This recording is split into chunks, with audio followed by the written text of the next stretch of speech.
तो क्या हाल चाल है तुम्हारे यार? सबसे पहले बताओ भाई, क्या तुम मजे कर रहे हो 11th क्लास के अंदर? This is a very third class guys, so I hope के अभी तक तो हम लोग सेट हो चुके हैं, है ना? चलिए गाइस, तो शुरुआत करते हैं बिना किसी देरी के आज के इस धमाकेदार सेशन को। और आज हम करने वाले हैं बहुत ही जबरदस्त से टॉपिक। तो चलिए सबसे पहले बात कर लेते हैं क्या क्या हम आज करने वाले हैं। सो आज हम करने वाले हैं मेजरमेंट ऑफ फिजिकल प्रॉपर्टीज, बहुत बढ़िया। और करने वाले हैं अनसर्टेनिटी इन कैलकुलेशंस। चलिए जी, अब एक मजे की बात बताऊं मैं तुम्हें। आज का जो हमारा पहला टॉपिक है मेजरमेंट ऑफ फिजिकल प्रॉपर्टीज। सारे लोग कॉपी निकाल लो, नोट्स बना रहे हो ना? कल वही बोला था भैया, आपने बोला था कि आप हैंड रिटन नोट्स प्रोवाइड करवाओगे। मेरे लाल मेरे बच्चे, यस बेटा, सभी को हैंड रिटन नोट्स, वो नोट्स जो मैंने अपनी तैयारी के टाइम पे किए थे, मैंने अपनी तैयारी की थी, तो वो हैंड रिटन नोट्स जो मैंने लिखे थे करीब अब से 10 साल पहले, वो मैं बिल्कुल तुम्हें पीडीएफ फॉर्मेट में दूंगा। कल क्यों नहीं दिए थे? पहली क्लास की क्यों नहीं दिए थे? आज भी क्यों नहीं दोगे? इसलिए नहीं दूंगा क्योंकि मेरा जो अभी वो जो पीडब्ल्यू पे जो मैसेज वाला सेक्शन है ना, वो गायब कर रखा है। मतलब पीडब्ल्यू ने मुझे ही ब्लॉक कर रखा है। विडंबना देख रहे हो? विडंबना देख रहे हो? मैं ही ब्लॉक हूं पीडब्ल्यू की ऐप से, है ना? तो भी मैंने बोला है टेक्निकल टीम को कि यार मैं मैसेज नहीं कर पा रहा हूं, प्लीज मुझे मैसेज करने दो। तो वो भी टेक्निकल टीम देख रही है। जैसे ही वो ठीक होगा तो तुम्हारे लिए वो हैंड रिटन नोट्स भी आ जाएंगे गाइस, ठीक है? तो डोंट टेक टेंशन। अब आज के लिए एक इंपॉर्टेंट बात मेरी समझ लो। आज का जो हमारा पहला टॉपिक है ना गाइस, मेरे बालकों, बेटा, जो पहला टॉपिक है मेजरमेंट ऑफ फिजिकल प्रॉपर्टीज, यहां से आपके एग्जाम में क्वेश्चन आएंगे ना के बराबर, नेग्लिजिबल नंबर ऑफ क्वेश्चंस है। लेकिन केमिस्ट्री की आगे कैलकुलेशंस को समझने के लिए इसका बहुत इंपॉर्टेंट रोल है। तो सारे लोग आज इसको बहुत ही ध्यान से समझेंगे।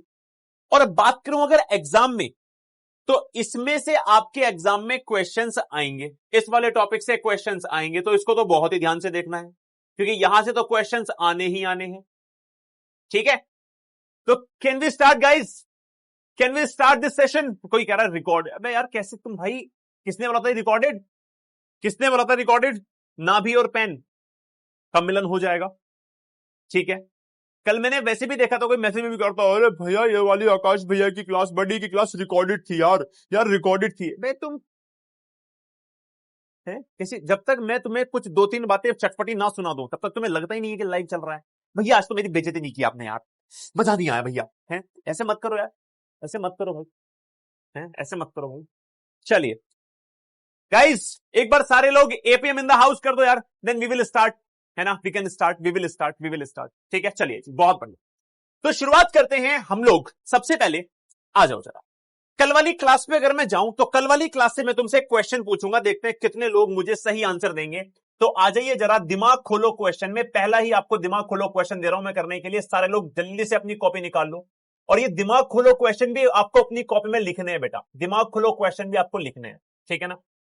विच of the following, option A, option B, option C और option D, lemon juice, lemon juice ले, लेमन जूस, ठीक है? लेमन जूस, ठीक है? पहला हो गया लेमन जूस, क्या ये प्योर सब्सटेंस आपको बताना है? दूसरा है टी, टी वही टी जो तुम पीते हो, चाय जो तुम पीते हो। तीसरा है बेटा, तीसरा है मैग्नीशियम, मैग्नीशियम सल्फेट, ओके जी, मैग्नीशियम सल्फेट, ठीक है? और चौथा है मैग्नीशियम, या फिर आप बोल दो, या फिर आप बोल दो aqueous solution of, aqueous solution of magnesium sulphate. बेटा एक्वस सॉल्यूशन का मतलब होता है किसी को पानी में डाल देते हैं। एक्वस का मतलब क्या होता है, ध्यान देना, एक्वस का मतलब होता है पानी। यहां पर अब सारे लोग सोच समझ के आंसर देंगे, देखते हैं कितने लोग आंसर दे पाएंगे कि इनमें से कौन आपका एक प्योर सब्सटेंस है। आपके पास 60 सेकंड है, सारे लोग जल्दी से आंसर दीजिएगा, सारे लोग जल्दी से आंसर दीजिएगा। ये आपका दिमाग खोलो क्वेश्चन था। दिमाग खोलो क्वेश्चन नंबर 2 आएगा, दिमाग खोलो क्वेश्चन नंबर 2, ठीक है? बताना क्या है? विच of the following is a chemical, not chemical, physical property. इनमें से कौन सी आपकी बेटा फिजिकल प्रॉपर्टी आपको बताना है? Option A, option B, option C और ऑप्शन डी। तो ऑप्शन ए है आपका heat of combustion, heat of combustion. चलो पहले वाले क्वेश्चन को ही निपटा लो, फिर दूसरा दूंगा, अदरवाइज कंफ्यूज हो जाओगे तुम लोग। सोच समझ के आंसर देना बेटा। आपको बताना इनमें से कौन आपका प्योर सब्सटेंस है।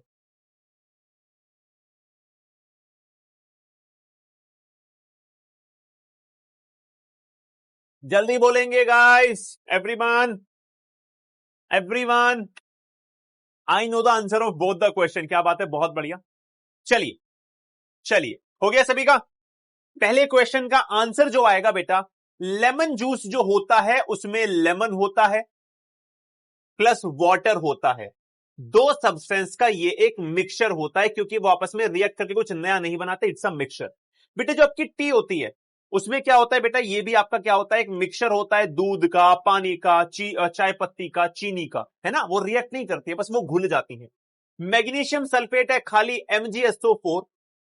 ये एक मोलिक्यूल है या फिर कंपाउंड है, और सारे मोलिक्यूल या फिर कंपाउंड प्योर सब्सटेंस होते हैं, मैं आपको बता चुका हूं।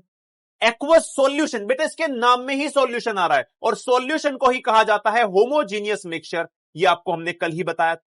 क्या किसी भी सॉल्यूशन को, ट्रू सॉल्यूशन को होमोजीनियस मिक्सचर कहा जाता है? हां जी भैया, सॉल्यूशन या फिर ट्रू सॉल्यूशन एक ही बात है।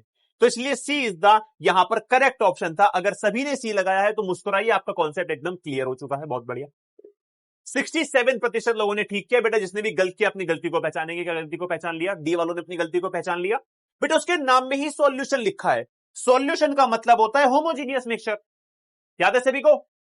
जिसका जब भी गलत होता है guys, don't worry about this. गलतियां होंगी, अपने को समझ में आना इज वेरी इंपॉर्टेंट।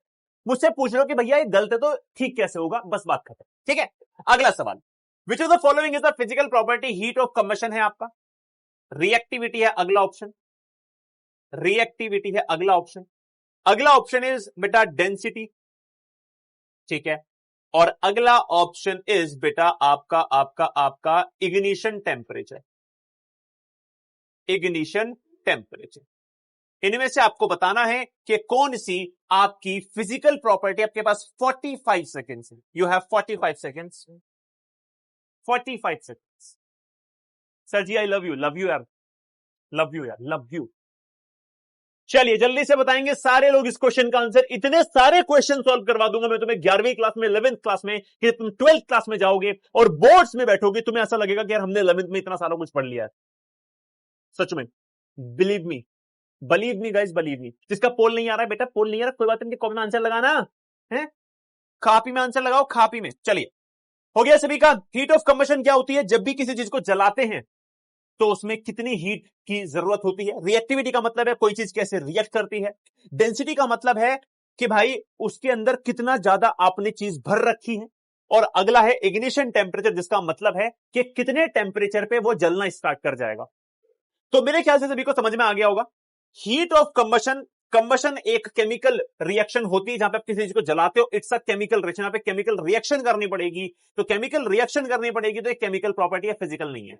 रिएक्टिविटी में केमिकल रिएक्शन करनी पड़ेगी, केमिकल प्रॉपर्टी है, फिजिकल प्रॉपर्टी नहीं है। इग्निशन टेम्परेचर के लिए आपको जलाना पड़ेगा, केमिकल प्रॉपर्टी होगी, तो ये आपकी केमिकल प्रॉपर्टी है, फिजिकल प्रॉपर्टी नहीं है। डेंसिटी के आपको कुछ नहीं करना, बस आपको देखना है रखा हुआ सामने कितना भारी है कितना हल्का है, बात खत्म हो जाएगी। तो बेटा इसलिए डेंसिटी को कहते हैं घनत्व।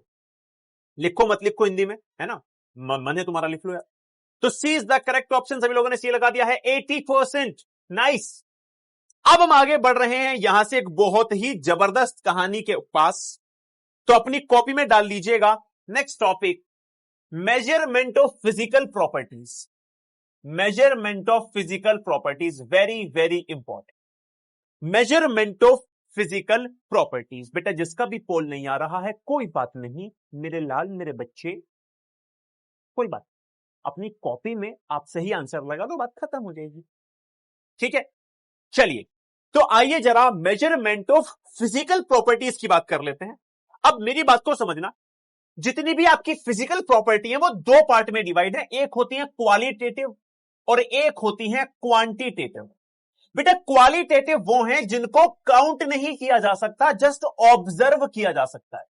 क्वालिटेटिव को बस ऑब्जर्व किया जा सकता है, उन्हें गिना नहीं जा सकता, काउंट नहीं किया जा सकता। जैसे कि कलर, अब कलर को यह नहीं कह सकते इसका 5 कलर है, इसका 6 कलर है, बस कलर है। ऑर्डर, स्मेल, आप ये नहीं कह सकते कि इसकी 100 स्मेल है, 200 स्मेल है, बस स्मेल है। State of matter. अब ये नहीं कह सकते कि 5 लिक्विड है, 6 लिक्विड है, बस लिक्विड है। तो ऐसी प्रॉपर्टी जिनको बस ऑब्जर्व किया जा सकता है उसे कहते हैं क्वालिटेटिव प्रॉपर्टीज। तो आपसे कोई पूछे क्वालिटेटिव प्रॉपर्टीज क्या होती है तो क्या लिखोगे? Those properties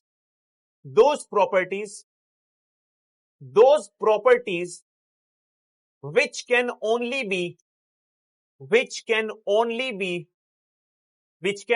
be observed but not या फिर कह सकते हो but are not countable। ये काउंटेबल नहीं हो सकते, इनको आप काउंट नहीं कर सकते। क्या सभी को बातें समझ में आ रही हैं? Which can only be observe but are not countable, वो काउंटेबल नहीं होती, मेजरेबल नहीं होती। आप काउंटेबल की जगह मेजरेबल भी लिख सकते हो, जो आपका मन करे बेटा। ये आपकी बेटा इसकी डेफिनेशन होगी, ठीक है। हालांकि मैंने बता चुका हूं कि पेपर में इनकी डेफिनेशन वगैरह नहीं आती है, आज बस इसको आपको समझना है। अगली आती है क्वांटिटेटिव। अब ये क्वांटिटेटिव मेजरमेंट कैसी होती है? ये ऐसी प्रॉपर्टीज होती हैं जिनको साइंटिफिक इन्वेस्टिगेशन के लिए बहुत ज्यादा रिक्वायरमेंट होती है इनकी। अब साइंटिफिक इन्वेस्टिगेशन के लिए मतलब भैया समझ में नहीं आया। साइंटिफिक इन्वेस्टिगेशन के लिए भी छोड़ो, डे टू डे लाइफ में भी इनका बहुत यूज होता है। कैसे डे टू डे लाइफ में बहुत यूज होता है? मान लो मैं एक दिन पेट्रोल पंप पे गया, ध्यान से देखना, मैं तुम्हें कुछ बातें बताऊंगा यहां पे, ध्यान से देख लेना। मैं पेट्रोल पंप पे गया अपनी गाड़ी लेके, ये मेरी गाड़ी दिख रही है सबको, चौक मत जाना कभी बोल रहे हो भैया कौन सी गाड़ी है, नैनो गाड़ी में घूमता हूं मैं, दिस इज माई गाड़ी नैनो। पहले मेरे पास ओल्टो 800 थी। अब मैंने जो है मेरा भी बहुत तगड़ा इंक्रीमेंट हुआ था तो मेरे पास बहुत तगड़े पैसे आ गए थे, तो मैंने ओल्टो 800 से जस्ट अभी अभी नैनो कार खरीदी है। मैं बहुत ज्यादा अमीर हो चुका हूं। आई होप कि तुम समझ जाओगे मैं कितना अमीर है। तो नैनो कार मैंने परचेज कर लिया गाइस, देख रहे हो मैं कितना खुश लग रहा हूं अपनी नैनो कार में, ठीक है। तो मैं एक दिन नैनो कार में अपनी जा रहा था, तो मेरा पेट्रोल खत्म हो गया। चूंकि मैं अमीर हूं, मैं गया पेट्रोल पंप पे, मैंने बोला भैया जरा 20 रुपए का पेट्रोल तो भर दीजिए। कितने रुपए का बोला मैंने? 20 रुपए का पेट्रोल भरने को बोल दिया भैया, क्योंकि अमीर हूं, पैसा आया था मेरे पास, नया नया नैनो मेरी गाड़ी है। जैसे ही मैंने 20 रुपए का पेट्रोल भरा, उसने मेरा ढक्कन खोला, मतलब मेरा ढक्कन की खोला भाई, गाड़ी का ढक्कन खोला गाड़ी का ढक्कन खोला और भाई इसमें पेट्रोल पंप भरना शुरू कर दिया। ये लो भैया, यहां से पेट्रोल पंप आना शुरू हो गया। उसने पेट्रोल पंप भर दिया। मैंने उससे बोला कि भैया पेट्रोल पंप वाले भैया क्या पेट्रोल भर दिया? वो कह रहा हां भर दिया। मैंने कभी तो अपने लगाया था इसमें, जो ढक्कन में डाला ही था आपने भी अपने नोजल सा, अभी भर दिया। कह रहा है तो 20 रुपए का पेट्रोल है, कितनी देर में लगेगी भरने में, 1 घंटा थोड़ा लगेगा। मैं नहीं मानता, मुझे बताओ आपने कितना पेट्रोल भरा? कह रहा है 20 रुपए का भरा। मैंने कि 20 रुपए का तो भरा, पर कितना भरा? कह रहा है इतना सा भरा, चुल्लू भर भरा। मैंने कि उस चुल्लू भर का कुछ कहते भी तो होंगे। कह रहा है मुझे क्या पता कहते होंगे, क्या कहते होंगे, 20 रुपए का पेट्रोल है भर दिया। ये क्या हो रहा है, समझ में नहीं है। फिर मैंने उससे बोला मुझे ये बताओ कि आपने कितना भरा? तो कह रहा है मैं क्या बताऊं कितना भरा, इतना भरा। इतना क्यों भरा? अरे कुछ तो उसकी क्वांटिटी, मतलब यहां पे अगर पेट्रोल पंप वाले को बताना है ना कि 20 रुपए का कितना भरा, तो उसे उस क्वांटिटी को काउंट करना पड़ेगा कि इस क्वांटिटी को काउंट करके कितना कहते हैं। क्या इस क्वांटिटी को काउंट करके हम 1 लीटर कहेंगे, या फिर हम इसको 2 लीटर कहेंगे, या फिर हम इसको 3 लीटर कहेंगे? यहां पे आपको इसके लिए इस क्वांटिटी को क्या करना पड़ेगा? काउंट करना पड़ेगा। तो कुछ क्वांटिटीज ऐसी होती हैं जिनको आपको काउंट करना ही पड़ता है, जैसे कि यहां पर आपने इस पेट्रोल के अमाउंट को काउंट किया है, अदरवाइज गड़बड़ हो जाएगी, ये लड़ाई बच जाएगी। मैं बोलूं कितना भरा, कह रहा इतना भरा। मैं इतना कितना, तेरे हाथ बड़े बड़े हैं, मेरे हाथ तो छोटे से हैं, मैं कैसे मान लूं? है तो भाई ऐसी क्वांटिटेटिव प्रॉपर्टीज या फिर ऐसी प्रॉपर्टीज जिनकी आपको मेजरमेंट करना बहुत जरूरी होता है, मेनी प्रॉपर्टीज ऑफ मैटर, जैसे कि लेंथ, जैसे कि एरिया, जैसे कि वॉल्यूम, इन्हीं सभी को कहते हैं क्वांटिटेटिव इन नेचर, इन्हें ही काउंट करना पड़ता। क्या सभी को बातें समझ में आ गई हैं? क्या सभी को बातें समझ में आ गई हैं बेटा? क्वांटिटेटिव वाली कौन सी होती हैं एवरीवन? जल्दी से बोल दो मुझे। क्वांटिटेटिव प्रॉपर्टी होती हैं दोज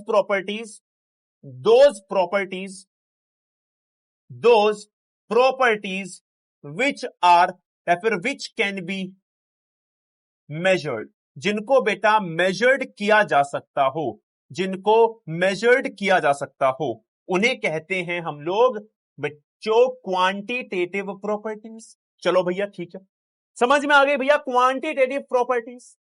अब एक समस्या यहां पर एक और आ गई बेटे, एक और समस्या सुन लो भी पहले, हैं एकदम फैल गए, मजा आ गया, क्लियर हो गया, क्लियर है, समस्या तो सुन लो पहले, समस्या सुनो पहले। अब एक समस्या थी, क्या थी समस्या? समस्या ये थी कि जब तुम रशिया जाओगे, रशिया कहां जाओगे तुम? रशिया, रूस। जब तुम रशिया जाओगे और वहां पर तुम पेट्रोल डलवाओगे, तो वो लोग जब पेट्रोल डालते हैं तो वो कहते हैं कि भैया हमने डाला है 2 गैलन पेट्रोल है। अच्छा, जब तुम इंडिया आओगे तो भाई यहां पर आपसे बोला जाएगा कि भैया पेट्रोल डाला, कितना डाला? तो ये बोलेंगे 2 लीटर पेट्रोल। लेकिन जब आप अमेरिका जाओगे तो यहां पर बेटा आप पूछोगे पेट्रोल डाला, कितना डाला? तो वो बोलेंगे 2 गैलन अगेन। मतलब ये लास्ट में जो नंबर आ रहा है ये क्या है? What is this? ये क्या है? इसे क्या कहते हैं बेटे? जो लास्ट में हम क्वांटिटी को लिखते हैं ये कहलाती है यूनिट ऑफ दैट क्वांटिटी। क्या कहलाती है?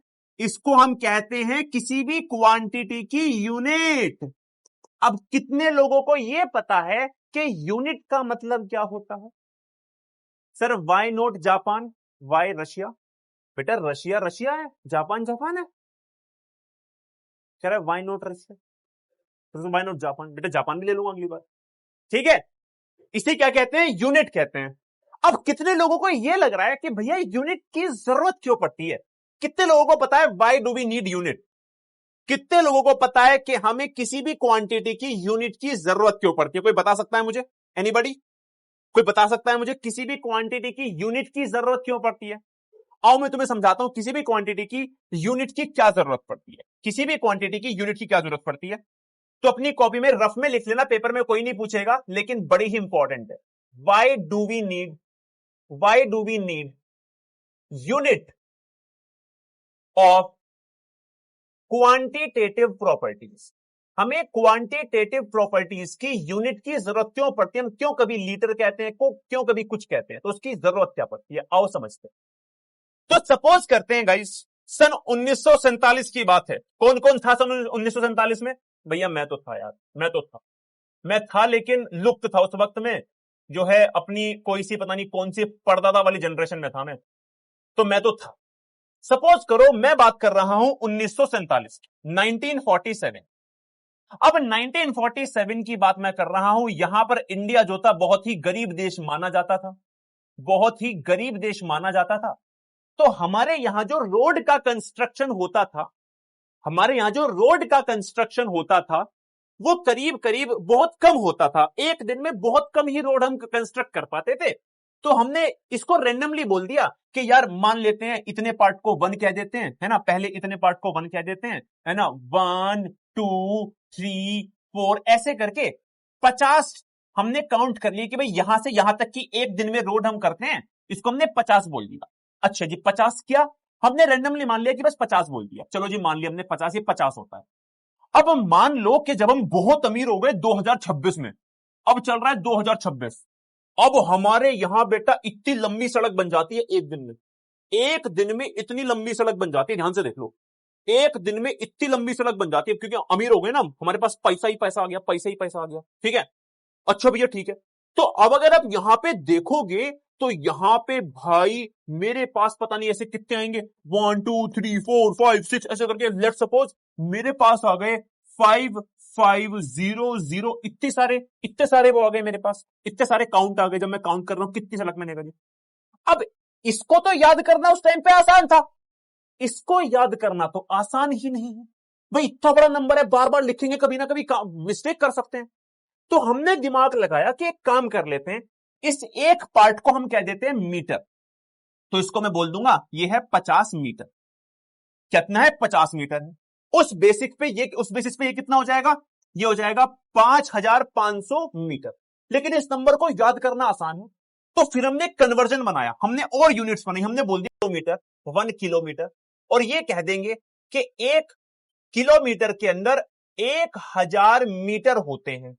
तो अब यहां से हमें फायदा क्या होगा, हम किसी भी क्वांटिटी को चाहे कितनी बड़ी हो कितनी भी छोटी हो काउंट कर सकते हैं। जैसे कि इसको मैंने 50 मीटर बोल दिया, बेटा किलोमीटर में मैं इसको कितना बोल सकता हूं, एवरीवन जल्दी बोलेंगे, जल्दी बोलेंगे, कितना बोल सकता हूं, क्या मैं इसको बोल सकता हूं 5.5 kilometre, everybody in the house जल्दी से बताएंगे। तो यूनिट्स का फायदा क्या हुआ, यूनिट्स ने हमारे जीवन को इतना आसान बना दिया कि जब हम छोटी कंस्ट्रक्शन कर रहे थे तब भी एक छोटी वैल्यू याद करनी पड़ती थी, अब जब हम बड़ी कंस्ट्रक्शन कर रहे हैं तब भी मुझे एक छोटी वैल्यू ही याद करनी पड़ती है। कब सभी को डीप नॉलेज आई है कि हमें यूनिट्स की जरूरत क्यों पड़ती है, सबको डीप नॉलेज आई कि हमें यूनिट्स की जरूरत क्यों पड़ रही है। जब हम इतनी छोटी सड़क बनाते थे तब भी हम उसको कॉपी में लिखते थे 50 मीटर, छोटा नंबर लिखते थे। हम बहुत बड़ी सड़क बनाने लगे तो हमें बार बार बड़ा नंबर नहीं लिखना, हमें एक छोटा ही नंबर लिखना है, क्योंकि हमने यूनिट्स का गेम समझ लिया कि भाई यूनिट का मतलब होता है जो क्वांटिटी को डिफाइन करती है, और हमने बहुत सारी यूनिट बना ली एक चीज की, इससे कि हम कन्वर्जन करके उस वैल्यू को छोटा बना सकते हैं, उस वैल्यू को छोटा बना सकते हैं। So this is what we called as why do we need units of quantitative properties. तो आप इसमें लिखोगे क्या अगर आपको आंसर लिखना है तो, ठीक है, तो लिखोगे the use of units, the use of units, units makes the calculation, make the calculated value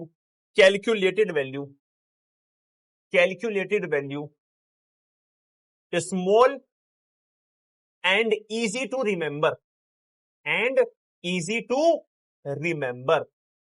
क्या सभी को ये बातें समझ में आ रही है, मुझे बताएंगे। Everybody in the house make some noise. हम यूनिट्स का इस्तेमाल क्यों करते हैं, क्लियर है सभी को, डन है बात। जितने लोगों को समझ में आ गया एक बार एपीएम लिख दो, जितने लोगों को लग रहा है भैया मजा नहीं आया वो लिख दो, भैया नहीं आया जल्दी कर दो एक बार, तभी मैं आगे बढ़ूंगा बेटा। ये हमारी यूनिट्स का काम है। यूनिट्स का यूज करके हम अपनी जो कैलकुलेटिव वैल्यू है, जिसको हम पहले 50 गिन रहे थे, यहां पर वो 5500 हो गया, हमने उसको भी एक छोटी वैल्यू में कन्वर्ट कर लिया यूनिट्स का गेम खेल के, यूनिट्स का गेम खेल। Yes yes yes yes yes yes yes. अभी तक मुझे 2 नहीं आया दिखे हैं, बाकी सारे एपीएम है। 3 नहीं आया दिखे हैं, बाकी सारे एपीएम है। ठीक है ठीक है। 4 दिखे हैं, 4 4 4 4, बाकी सारे एपीएम है 4। टोटल में से 5, टोटल में से 5 दिखे हैं। चलो भाई ठीक है। जितने लोगों को समझ में नहीं आया, जितने लोगों को समझ में नहीं आया, जितने लोगों को समझ में नहीं आया, मैं तुम्हें सिंपल सी बात बताता हूं, सिंपल सी बात समझ लो, सिंपल सी बात, सिंपल, बहुत बहुत बहुत सिंपल। सिंपल सी बात ये थी कि जब हम छोटे होते हैं, मतलब जब हम पहले थे तो हम इसको गिन रहे थे 50, अब जब हम बड़े मतलब अब अमीर हो गए हैं तो यह है 5550। क्या ये वाली वैल्यू को याद रखना आसान था, हाँ, लेकिन क्या ये वाली वैल्यू को याद करना आसान है, नहीं, बहुत बड़ी वैल्यू है, हम भूल सकते हैं। तो हमने यूनिट का गेम खेल के हमने कुछ यूनिट्स को डिफाइन कर दिया कि हम इसको बोलेंगे कि भाई ये एक पार्ट है, इसको मीटर बोलूंगा तो 50 मीटर हो गया। और मैं यूनिट से एक गेम खेल लेता हूं कि मैं ये कह देता हूं कि भाई अगर कहीं पे 1000 मीटर है तो उसको 1 किलोमीटर कहा जा सकता है, 1000 मीटर को 1 किलोमीटर कहा जा सकता है। अब इससे बेनिफिट मुझे क्या हुआ, इससे बेनिफिट मुझे ये हुआ कि मैं 5500 को 5.5 किलोमीटर लिख सकता हूं। भाई सिंपल सा कन्वर्जन है। भाई अगर आपसे कोई पूछे कि 1 किलोमीटर में 1000 मीटर है तो बताओ 1 मीटर में कितने हो जाएंगे, 1 मीटर में कितने हो जाएंगे। अब दोनों तरफ 1000 से अगर डिवाइड कर दोगे, दोनों तरफ अगर 1000 से डिवाइड कर दोगे तो बेटा 1 मीटर कितने के इक्वल आ गया, 1/1000 किलोमीटर के इक्वल आ गया। तो आपने इसको 1000 से जब डिवाइड किया तो एक किलोमीटर बन जाएगा ना, 5.5 किलोमीटर बन जाएगा। तो ये छोटी वैल्यू हो गई, हमारे लिए याद करनी आसान हो गई है। दैट्स इट, क्लियर है। चलिए भाई उतार लिए सारे लोगों ने, बहुत बढ़िया। अब इसमें एक प्रॉब्लम थी, प्रॉब्लम दिखाता हूं तुम्हें क्या है प्रॉब्लम। देखो यार, बहुत सारे देश हैं, बहुत सारे साइंटिस्ट लोगों ने दिमाग लगाया था। रशिया वाले गैलन बोल रहे हैं, इंडिया वाले या फिर अमेरिका वाले लीटर बोल रहे हैं, कोई कुछ बोल रहा है, तो बहुत सारे नाम हो गए यूनिट के। मतलब जैसे कि एक आदमी को रशिया में बोलते हैं मेंडलीव, है ना, ये मेंडलीव बहुत कॉमन नाम है रशिया में। हमारे यहां बहुत कॉमन नाम है मोनू। अरे मोनू कहां जा रहा है बेटा, मोनू। अमेरिका में चार्ल्स, ये चार्ल्स बहुत कॉमन नाम है, समझ रहे हो। मतलब सबके यहां की कॉमन लैंग्वेज अलग अलग है, तो सबके लिए जो नाम है यूनिट्स के, किसी ने कुछ बोल दिया, किसी ने गैलन बोल दिया, किसी ने लीटर बोल दिया, किसी ने कुछ बोल दिया, तो बहुत सारे नाम हो गए यूनिट्स के। अब इससे प्रॉब्लम क्या होगा? प्रॉब्लम ये होगी कि मान लो रशिया से कोई एक दिन हमारे देश में आया, कोई रशियन आया हमारे देश में, है ना, कोई रशियन आया हमारे देश में, वो मुझसे मांग रहा है अपनी भाषा में, यार मैं कह रहा हूं ये भाषा तो मुझे पता ही नहीं है, तो प्रॉब्लम हो गई। तो बहुत सारी यूनिट्स के सिस्टम बने थे पहले। एक बना मैट्रिक सिस्टम जो फ्रांस में बना था, जो फ्रांस के लोगों ने बनाया था। एक बना था इंग्लिश सिस्टम जो ब्रिटिश लोगों ने बनाया था। लेकिन बहुत सारे होने के कारण एक प्रॉब्लम आ रही थी कि भाई किसी देश में कुछ चल रहा है, किसी देश में कुछ चल रहा है। तो साइंटिस्ट लोगों ने फिर एक सभा रखी। उस सभा का नाम रखा the international units, international system of SI units.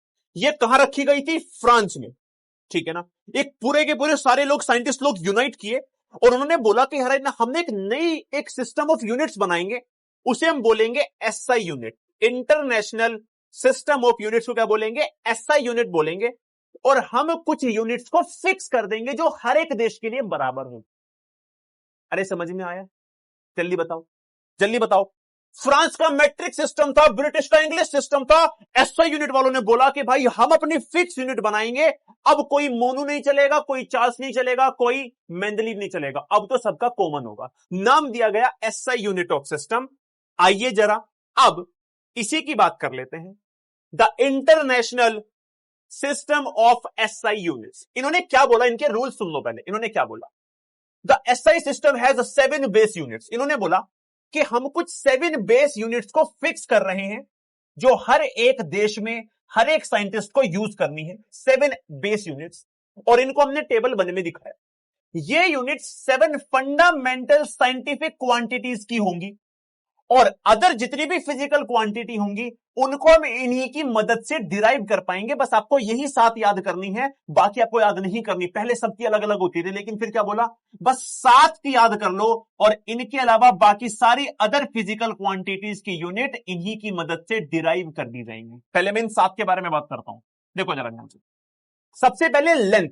जब भी लेंथ की बात होगी, डिस्टेंस की बात होगी, तो इसका सिंबल होता है स्मॉल एल, और इसकी यूनिट को फिक्स कर दिया हर एक देश के लिए मीटर।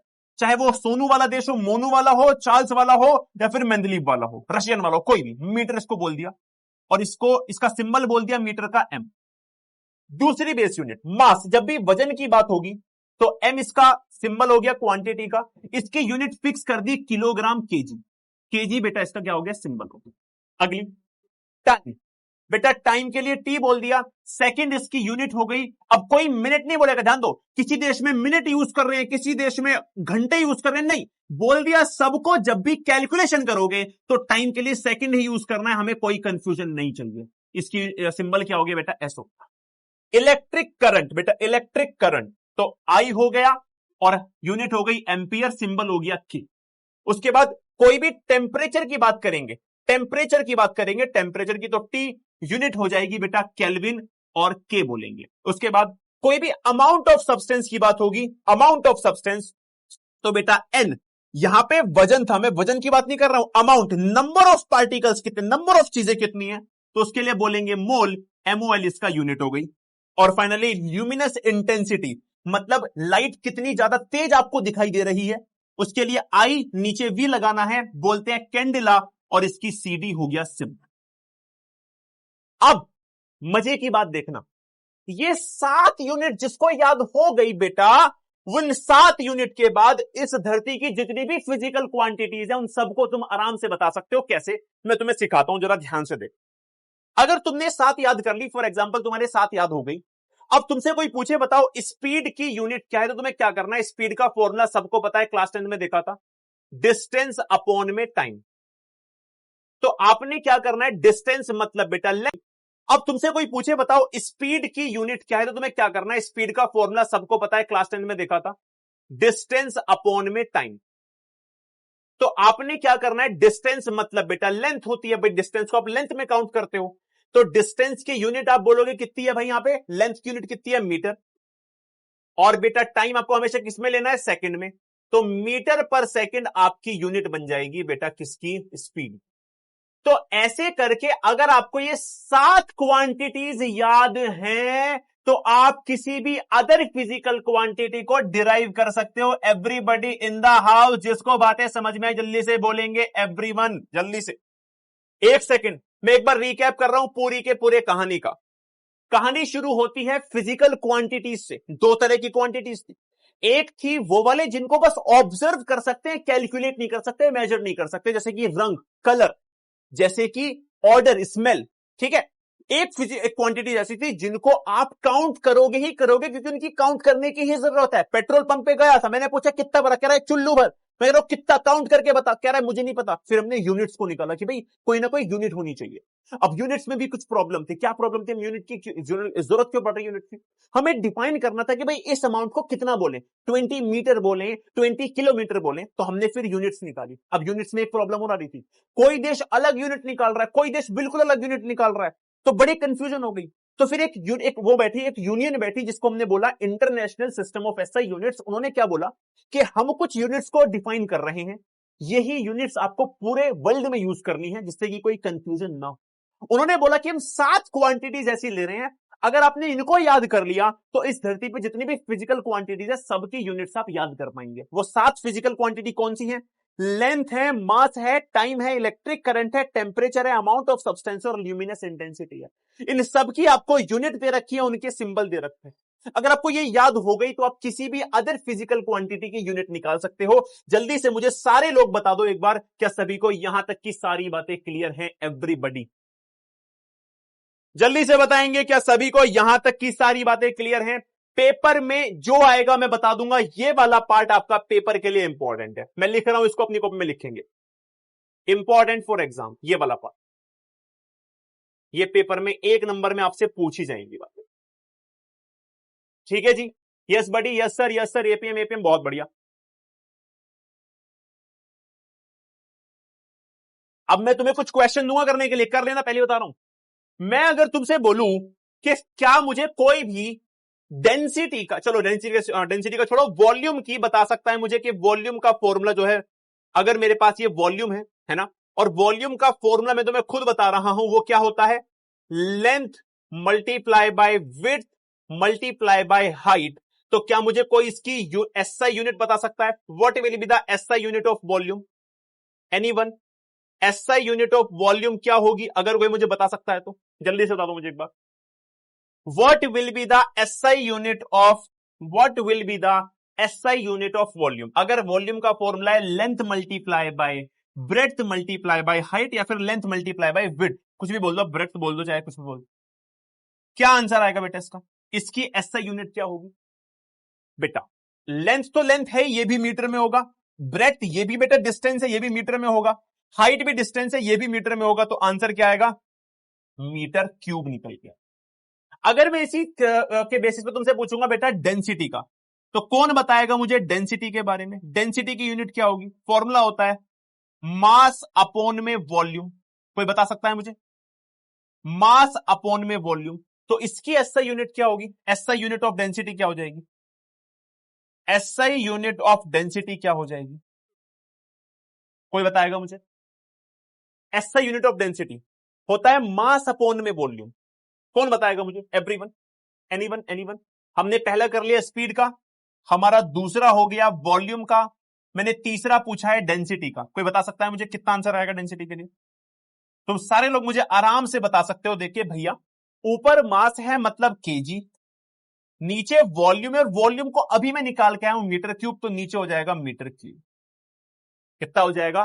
केजी पर मीटर क्यूब।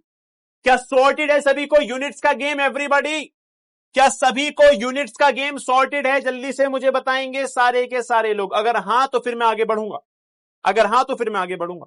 आगे बढ़ने से पहले, बहुत सारे लोगों को होती है सी माने सेंटीमीटर, जी माने ग्राम, है ना, उसके बाद एस माने सेकंड, एफ माने फुट, पी माने पाउंड, एस माने सेकंड। तो बहुत सारे अदर यूनिट्स के सिस्टम भी थे, जैसे कि एक होता है सीजीएस सिस्टम। ऐसा यूनिट से पहले था सीजीएस सिस्टम, मतलब मीटर की जगह सेंटीमीटर बोलते थे, किलोग्राम की जगह ग्राम, टाइम की में सेकंड बोलते थे। ऐसे यहां पे मीटर की जगह फुट बोलते थे, वजन में पाउंड बोलते थे, सेकंड बोलते थे। लेकिन ये सारे सिस्टम जो है आपके सिलेबस से एनसीईआरटी ने हटा दिए हैं, केमिस्ट्री में हटा के खाली फिजिक्स में रखे हैं। तो इनको आपको पढ़ने की भी जरूरत नहीं है, इसलिए मैंने नोट डाल दिया है ये cases of units will be in physics NCERT are remove from chemistry. तो इनको केमिस्ट्री में मत पढ़ना क्योंकि केमिस्ट्री में क्वेश्चंस नहीं आते। ठीक है, चलो कुछ क्वेश्चंस और दे दो करने के लिए, कर लोगे क्या एवरीवन? कर लोगे क्या? चलो आगे बढ़ता हूं और आगे बढ़ के तुमसे क्वेश्चन पूछता हूं। जैसे कि यूनिट्स में एक सबसे बड़ा मिथ होता है बच्चों को, मास और वेट की यूनिट क्या होती है। आपसे मैं भी पूछूंगा कि एसआई यूनिट ऑफ मास मुझे बतानी है आपको। एसआई यूनिट ऑफ मास अभी मैं आपसे पूछूंगा 2 मिनट बाद, और आपसे मैं पूछूंगा एसआई यूनिट ऑफ वेट। दोनों बच्चे, सारे बच्चे बोल देंगे भैया एक ही तो चीज होती है, तो भैया किलोग्राम बता दो, जबकि आंसर में ऐसा नहीं होगा। क्यों नहीं होगा? अभी सिखाऊंगा, ध्यान से इसको सारे लोग देखेंगे। सबसे पहले मास और वेट में एक डिफरेंस होता है जो हर एक को पता होना चाहिए, वो ध्यान से देख लो। Mass of a substance is the amount of matter present in it. Mass का मतलब होता है कि किसी भी चीज में कितना मैटर भरा हुआ है। नहीं समझे? मेरा मास कितना है, इससे यह देखने के लिए देखना है मेरे अंदर कितना मैटर भरा हुआ है। समझ रहे हो बात को? अच्छा, जबकि वेट क्या होता है? Weight is the force exerted by gravity on an object. Gravity ने उसको कितना खींचा हुआ है, यह बड़ा इंपॉर्टेंट है। अब इसका मैं तुम्हें एक एग्जांपल देता हूं। जब तुम अर्थ पे होते हो ना, तो तुम्हारा मास और वेट बराबर सा लगता है तुम्हें कि यार मास और वेट तो बराबर ही होगा, क्या ही दिक्कत है, सेम ही तो होगा। लेकिन एक्चुअली मैं तुम्हें बताता हूं मजे की चीज। देखो, अगर तुम्हें देखना है कि ये सेब कितना भारी है, तो तुम इसको एक वेगिंग मशीन पे रखोगे और वो तुम्हें दिखा देगा कि भाई इसमें तो 1 kg है या फिर जितना भी है ना, मान लो 1 kg है। तो आपका सेब का समझ में आ गया कि भाई सेब के अंदर जो वजन है वो 1 kg है। ठीक है ना? ध्यान से देखना कितना है, 1 kg। आपने इसको कंपेयर कर दिया। तो मास होता है कि इसके अंदर कितनी चीज भरी हुई है, जबकि आपका जो वेट होता है वो होता है कि ग्रेविटी ने इसको किस फोर्स से खींचा हुआ है ना, ग्रेविटी ने इस पर कितनी ज्यादा फोर्स लगा रखी है। तो उसे कहते हैं, उस ग्रेविटेशनल फोर्स को हम लोग क्या कहते हैं बेटा? वेट कहते हैं। The mass of the substance is constant. Mass of the substance इसलिए कांस्टेंट होता है क्योंकि जो अंदर का चीज भरी होती है वो तो कांस्टेंट होती है, लेकिन इट्स वेट में vary from one place to another, जहां पर ग्रेविटी कम है या फिर जहां पे ग्रेविटी ज्यादा है। तो you should be careful in using these terms. ठीक है, इसके अंदर मास हमेशा वो ही है जितना अब है, चाहे इसको कहीं पे भी रखो। तो ध्यान रखना, मास इज ऑलवेज कांस्टेंट। मास क्या होता है? इज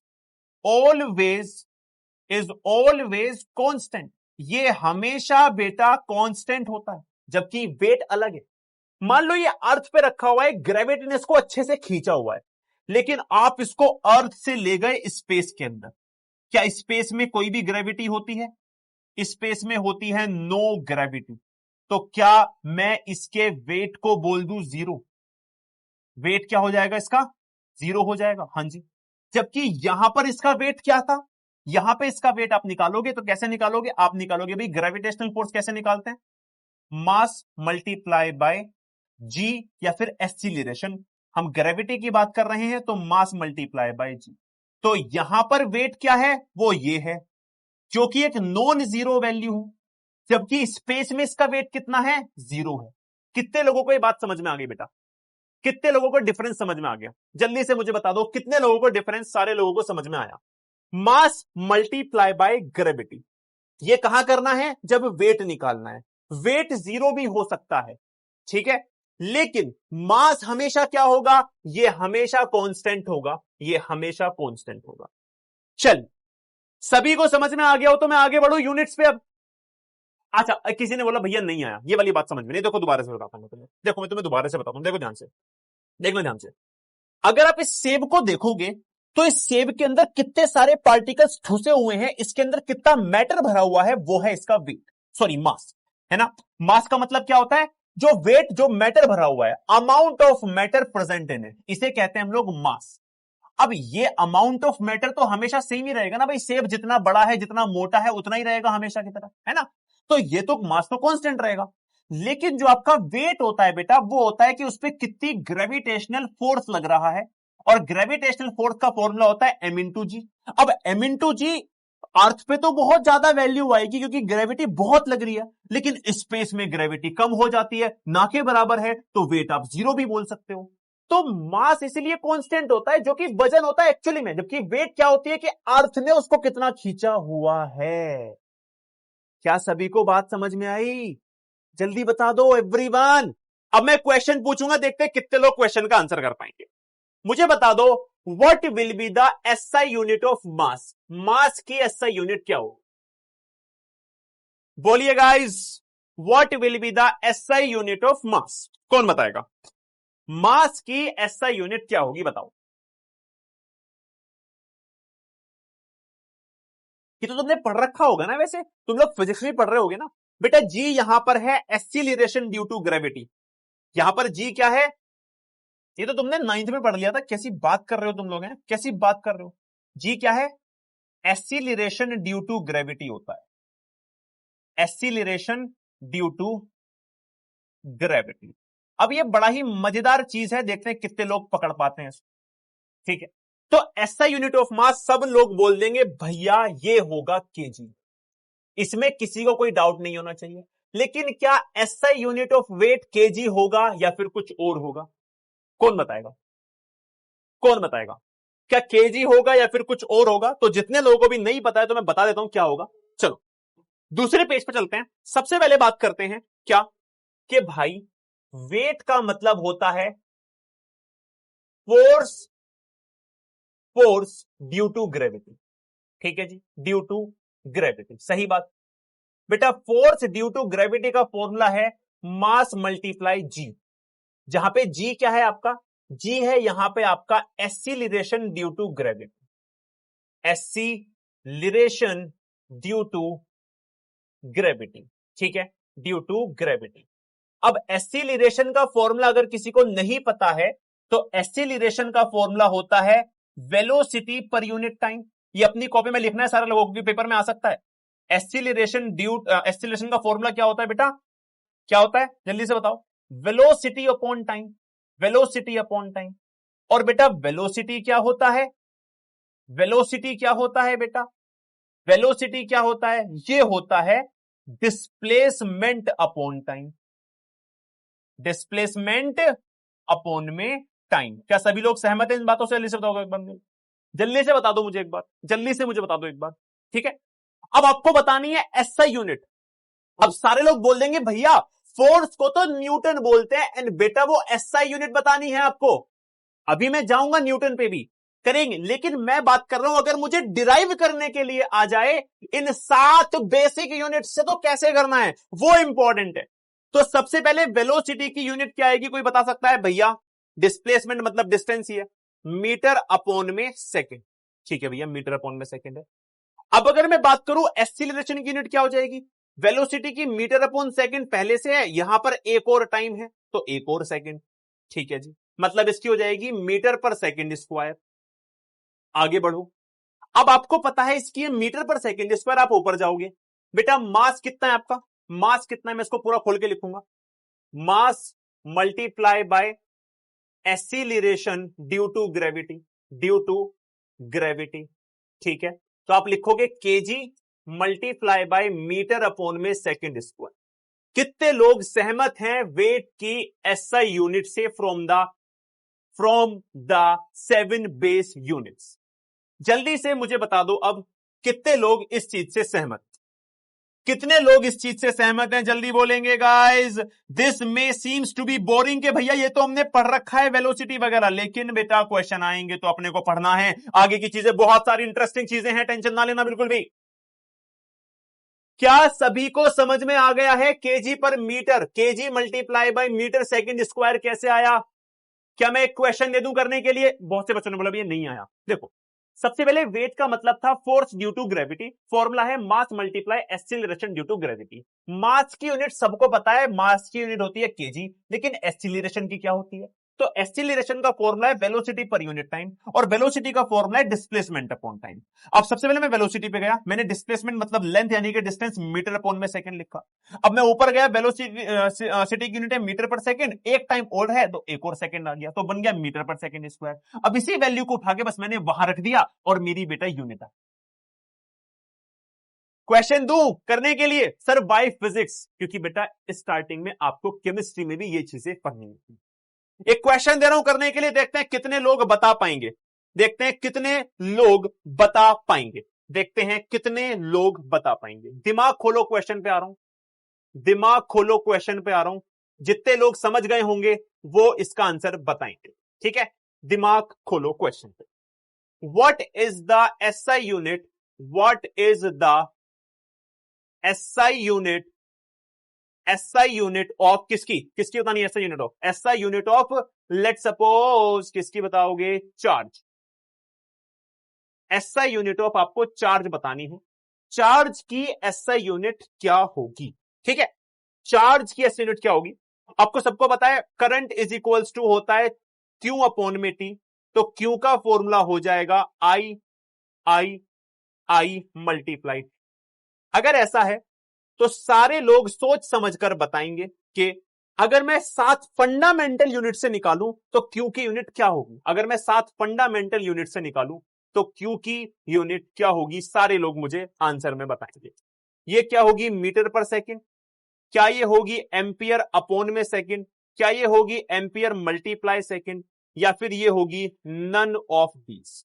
सोच समझ के आंसर देना। मैं बात कर रहा हूं 7 फंडामेंटल यूनिट्स का, अगर मैं यूज करूं तो एसआई यूनिट क्या मानी जाए,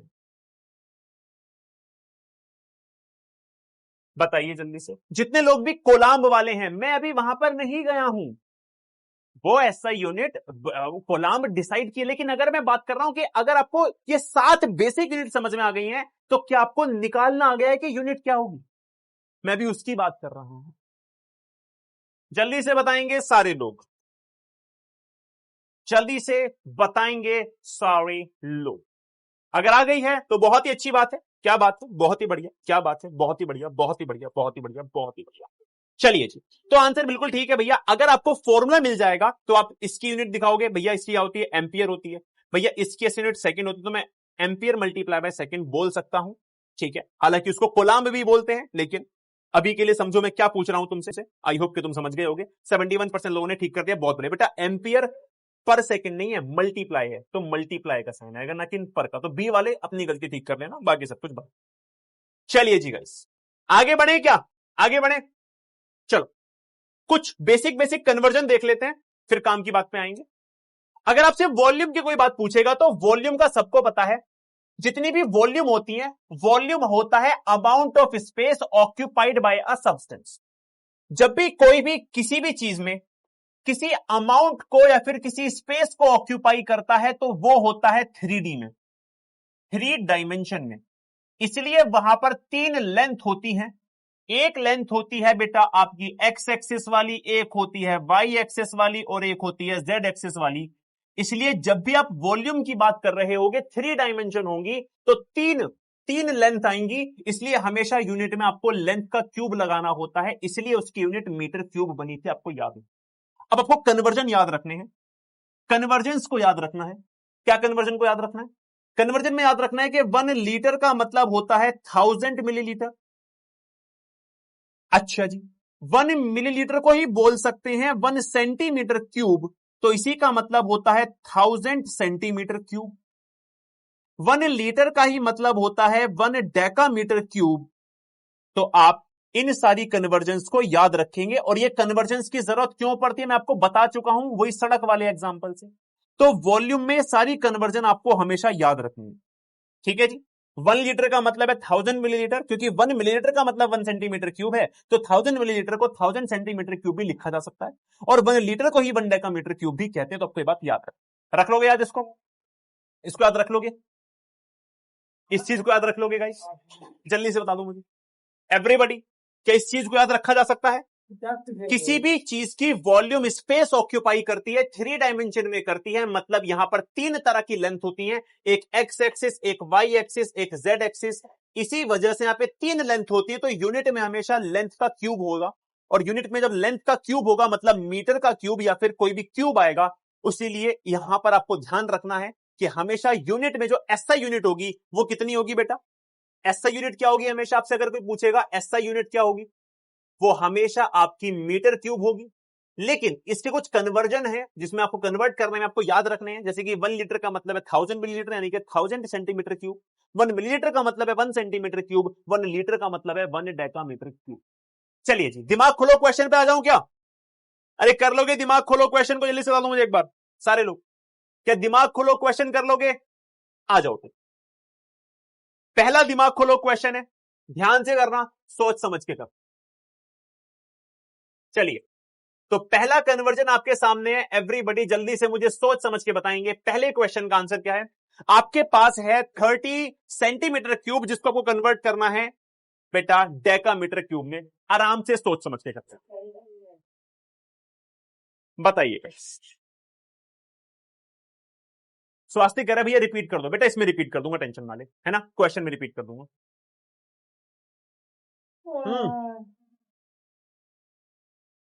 जल्दी बता दो, दिमाग खोलो क्वेश्चन में। Convert 30 centimetre cube two decametre cube.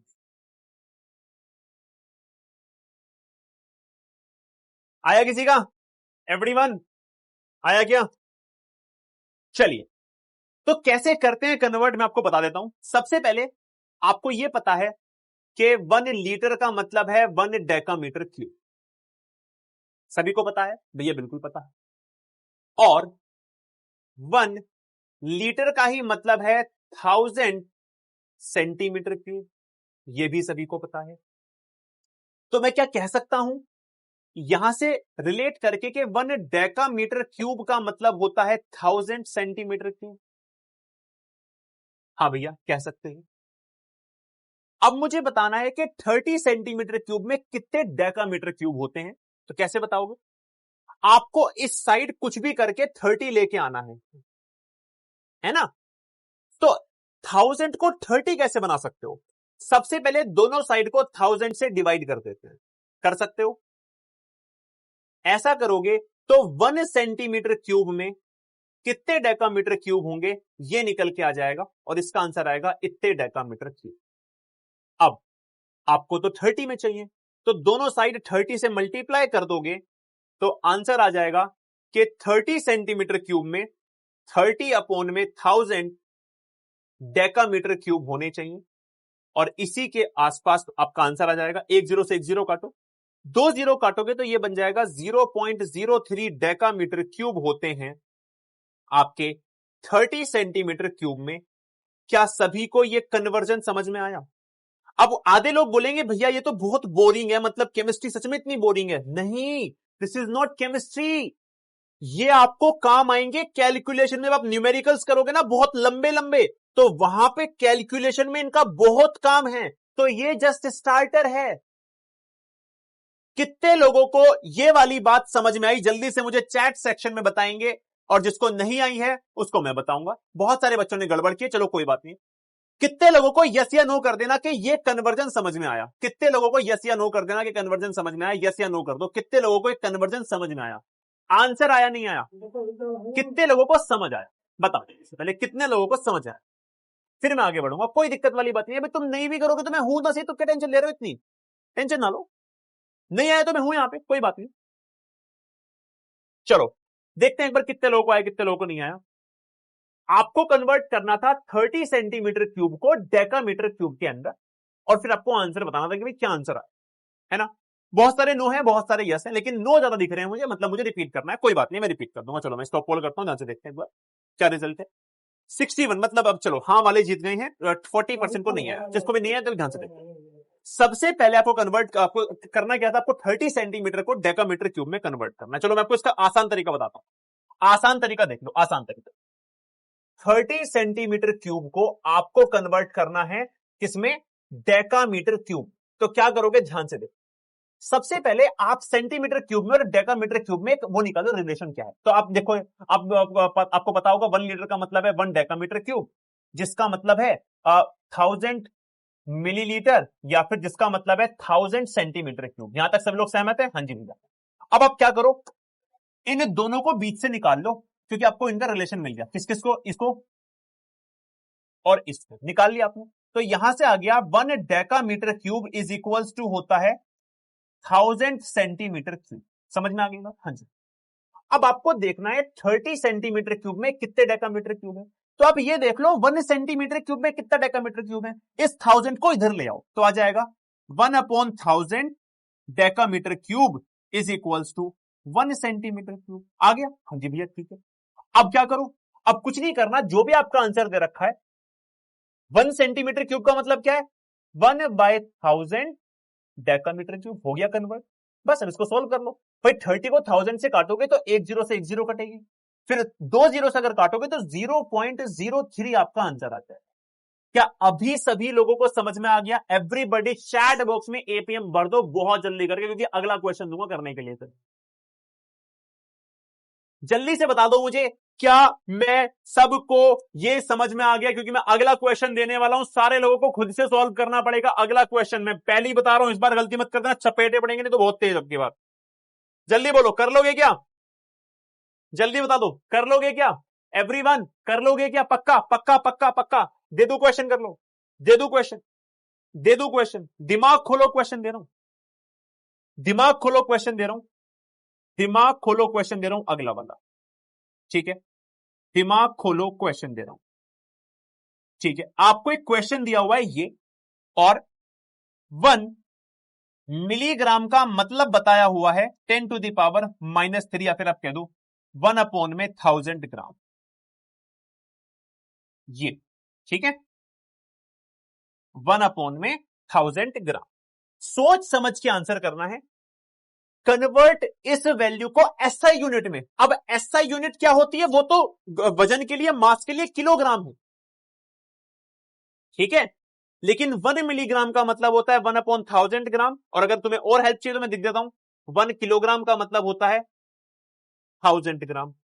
अब सोच समझ के मुझे इसका आंसर बताएंगे सारे लोग, देखते हैं सॉल्व कर पाते हैं या फिर नहीं। 45 सेकंड दे रहा हूं करने के लिए। आराम से सोच लो, आराम से समझ लो, लेकिन जल्दी से मुझे बता दीजिए guys what will be the answer. जल्दी से मुझे बता दीजिए guys what will be the answer. हो जाएगा एवरीवन? अरे आ गया क्या? जिसको नहीं आया मैं सॉल्व करूंगा, क्यों टेंशन लेते हो? जिसको नहीं आया मैं सॉल्व करूंगा, टेंशन ना ही लेनी।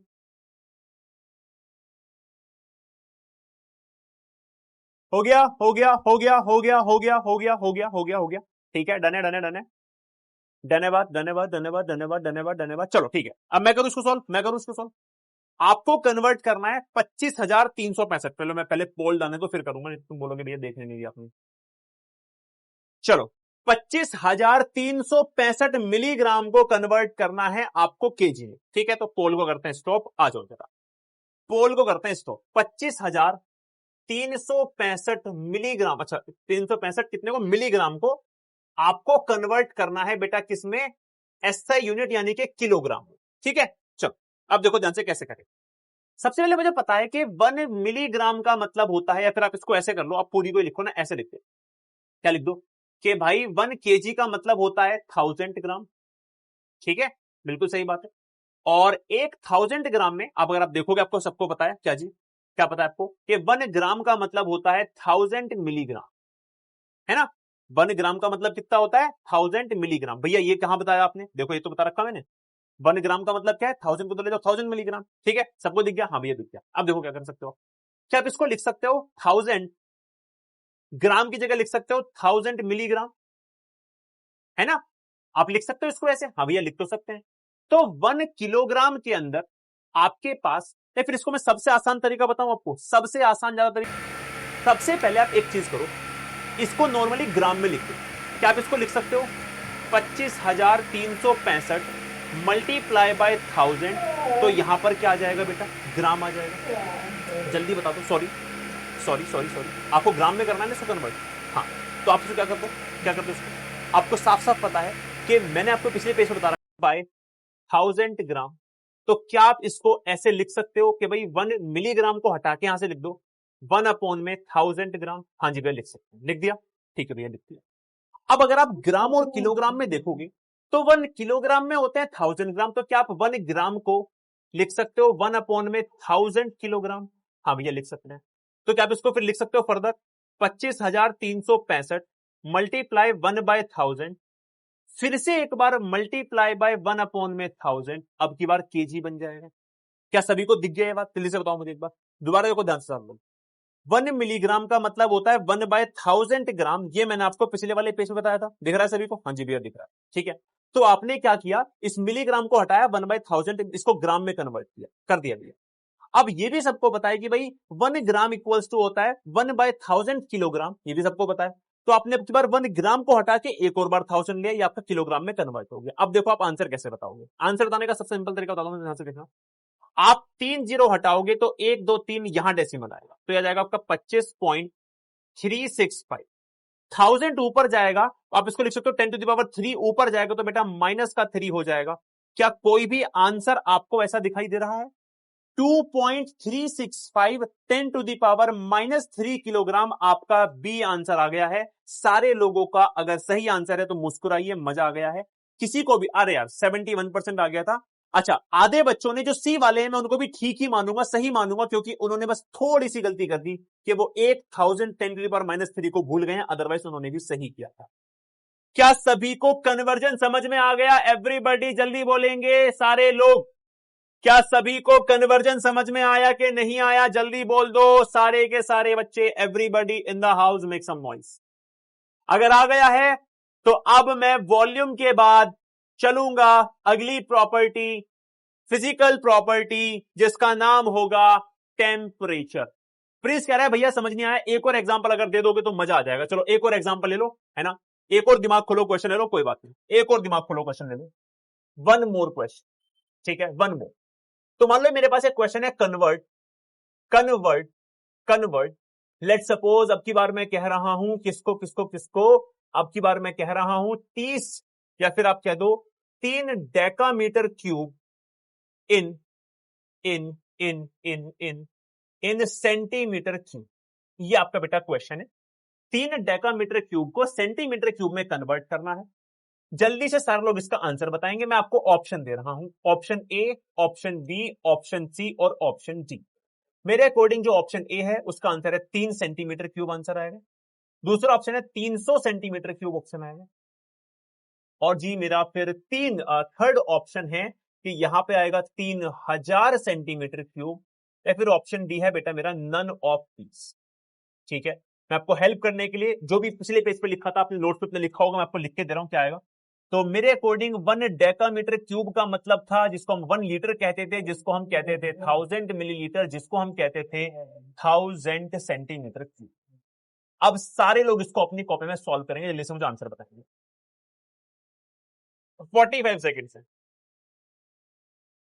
आराम से सॉल्व करो, कोई बड़ी बात नहीं है, आराम से हो जाएगा, टेंशन मत लेना बिल्कुल भी, सारे के सारे बच्चे। एवरीबॉडी बताइए, 1 decametre cube is equals to 1 litre is equals to 1000 millilitre is equals to 1000 centimetre cube. कैसे कन्वर्ट करो बताइए जल्दी से। जिसको लग रहा है भैया नहीं समझ में आ रहा, बेटा ये प्रैक्टिस से आएगा आपको, और मेरे साथ प्रैक्टिस करते रहो। अभी तुम कोई टेस्ट थोड़ी ना दे रहे हो कि अगर भैया लग रहा है कि यार ये क्वेश्चन नहीं हो रहा मुझसे तो मैं हूं ना करवाने के लिए, क्यों टेंशन लेते हो? काहे टेंशन लेते?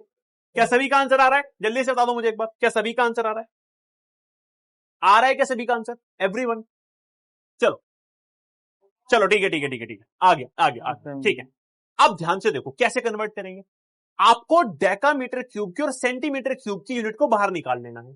तो डेकामीटर क्यूब सेंटीमीटर क्यूब ये रहा, आपने इसको बाहर निकाल लिया, और यहां से आपको समझ में आया कि 1 डेकामीटर क्यूब इक्वल्स टू होता है 1000 सेंटीमीटर क्यूब के। सही बात है? हाँ जी भैया सही बात है, हाँ जी भैया सही बात है। तो आपने क्या करना है? आपने कुछ नहीं करना, यहां पे लिखा है 3 डेकामीटर क्यूब, तो 3 डेकामीटर क्यूब को आप लिख सकते हो 3 मल्टीप्लाई 1000, क्योंकि 1 डेकामीटर क्यूब का मतलब है 1000 सेंटीमीटर क्यूब। ये आपका आ जाएगा बेटा 3000 सेंटीमीटर क्यूब। क्या ये वाला आंसर सभी का समझ में आ गया है? सभी को समझ में आ गया है? अब कितने लोगों को ये वाला समझ में नहीं आया, ये देख लेते हैं एक बार। 88% लोगों को समझ में आ गया, मतलब ऑलमोस्ट सारे बच्चों को समझ में आ गया। 12% बच्चों ने कुछ थोड़ी बहुत गड़बड़ की है। आई अंडरस्टैंड योर पॉइंट, और उन्होंने भी एबीडी रैंडम लगाया हुआ है, मुझे ऐसा लग रहा है। ठीक है, तो ओवरऑल सभी को समझ में आ गया है, बहुत ही ज्यादा बढ़िया है, वाओ नाइस वेरी। चलिए अब बेटा ऐसे ही आपका और मैं भी क्वेश्चन करवाऊंगा। आ गया सर, बहुत बढ़िया। जिसको अभी भी नहीं आया, अभी मैं बहुत सारे क्वेश्चन करवाऊंगा, चिंता मत करना। अगली प्रॉपर्टी आती है बेटा आपकी टेम्परेचर। जैसे हमारा मीटर में होता है, किलोमीटर में होता है, किलोग्राम में होता है, वैसे ही टेम्परेचर में भी होता है। अब टेम्परेचर में जैसे हमारे पास किलोग्राम में किलोग्राम होता है, ग्राम होता है, मिलीग्राम होता है, ऐसे हमारे पास टेम्परेचर में 3 मेजर स्केल होते हैं। एक होता है डिग्री सेल्सियस वाला, एक होता है अपना फ़ारेनहाइट वाला, और एक होता है बेटा अपना केल्विन वाला। कौन सा वाला? केल्विन वाला। सबके कन्वर्जन एक बार देख लो, क्योंकि फिर मैं क्वेश्चन दूंगा। अगर कभी भी फ़ारेनहाइट से डिग्री सेल्सियस में कन्वर्ट करना है तो बेटा ये स्केल यूज करना है। अगर केल्विन वाले से करना है तो बेटा ये स्केल का यूज करना है। सारे लोग जल्दी से इसको लिखेंगे और देख लेंगे, क्योंकि फिर मैं अभी और कन्वर्जन वाले क्वेश्चंस दूंगा। जिसको क्लियर नहीं हुआ है टेंशन मत लेना, मैं भी क्लियर करूंगा, ठीक है ना? टेंशन मत लेना, आराम से इसको देखो, पहले लिखो, फिर मैं भी और क्वेश्चन करवाऊंगा यही वाले, मजा आएगा। उतारिए जल्दी से सारे लोग, जल्दी से उतार लो, ठीक है? तो मेजर स्केल आपके टेम्परेचर के हैं 3, फ़ारेनहाइट, डिग्री सेल्सियस और केल्विन स्केल। ठीक है, ठीक है, डन है बात। चलिए चलो अब देखना ध्यान से गाइस, ध्यान से देखना, बड़ी मजेदार चीज बताऊंगा। कन्वर्जन सबने देख लिया है? क्या क्वेश्चन दे दिए जाए कन्वर्जन के? क्या कहते हो, जल्दी से बता दो मुझे एक बार। क्या दे दूं कन्वर्जन? जल्दी बोल दो एवरीवन। चलो तो सारे लोग ध्यान से देखना अब इस कन्वर्जन से, ठीक है? क्वेश्चन का पहला पहला कन्वर्जन गाइस, पहला कन्वर्जन क्या है? Convert convert 30 degree Celsius into kelvin. Kelvin में कन्वर्ट करना है 30 डिग्री सेल्सियस को। आपके ऑप्शन ए, बी, सी और डी। ऑप्शन ए आपका 273.15 केल्विन, ऑप्शन बी है आपका 283.15 केल्विन, ऑप्शन सी है आपका 303.15 केल्विन, और ऑप्शन डी है आपका बेटा नन ऑफ दीस। याद करने के लिए बोले हैं, जो आपको हमेशा याद रखने हैं कि जब भी आपसे डिग्री सेल्सियस से केल्विन में कोई कन्वर्जन आएगा तो आपको याद होना चाहिए क्या जी, क्या याद होना चाहिए? आपको याद होना चाहिए कि केल्विन इज इक्वल्स टू होता है डिग्री सेल्सियस प्लस में 273.15। इस बेसिस पे what will be the answer? आपके पास 45 सेकंड्स हैं, जल्दी से सॉल्व करके बेटा आंसर बताएंगे। ये कन्वर्जन बड़ा ही इंपॉर्टेंट है, सभी को आना। क्या सभी को ये कन्वर्जन समझ में आ गया है? एवरीवन जल्दी से बोलेंगे, क्या सभी को ये कन्वर्जन समझ में आ गया है? Everyone in the house. Simple है भैया, कुछ भी नहीं करना, मुझे डिग्री सेल्सियस वाली वैल्यू को पुट करना है, 273.15 लिखूंगा, ये आ जाएगा भैया मेरा 303.15 केल्विन। क्या सभी का यही आंसर आ रहा है? एवरीवन, मैं पोल को स्टॉप कर रहा हूं क्योंकि बहुत ही सिंपल सा सवाल था। क्या सभी ने आंसर सी ही लगाया है? अगर सी लगाया है तो आपका ये कंफर्म होता है। देखो अभी भी कौन गड़बड़ कर रहा है इसमें? ए बी डी वाले, अबे कैसे नींद में बैठे हो क्या? 30 प्लस नहीं कर पा रहे हो 273 में, बदतमीज हैं? क्लियर है सभी को? बहुत बढ़िया। चलो अगला सवाल देख लो, अगला सवाल, अगला क्वेश्चन देखो। Convert convert convert convert 30 degree Celsius in Fahrenheit, in Fahrenheit. आपको फ़ारेनहाइट में कन्वर्ट करना है 30 डिग्री सेल्सियस को। सोच समझ के करना। सभी को मैंने न्यूमेरिकल के लिए फॉर्मूला लिखवाया अभी, ये आपका फॉर्मूला 9/5C प्लस 32। अगर आप फ़ारेनहाइट में कन्वर्ट करना चाहते हो डिग्री सेल्सियस को, तो सारे लोग जल्दी से इसको सॉल्व करेंगे। एवरीबॉडी जल्दी सॉल्व करो इसको, ठीक है ना? जल्दी से इसको सॉल्व करो।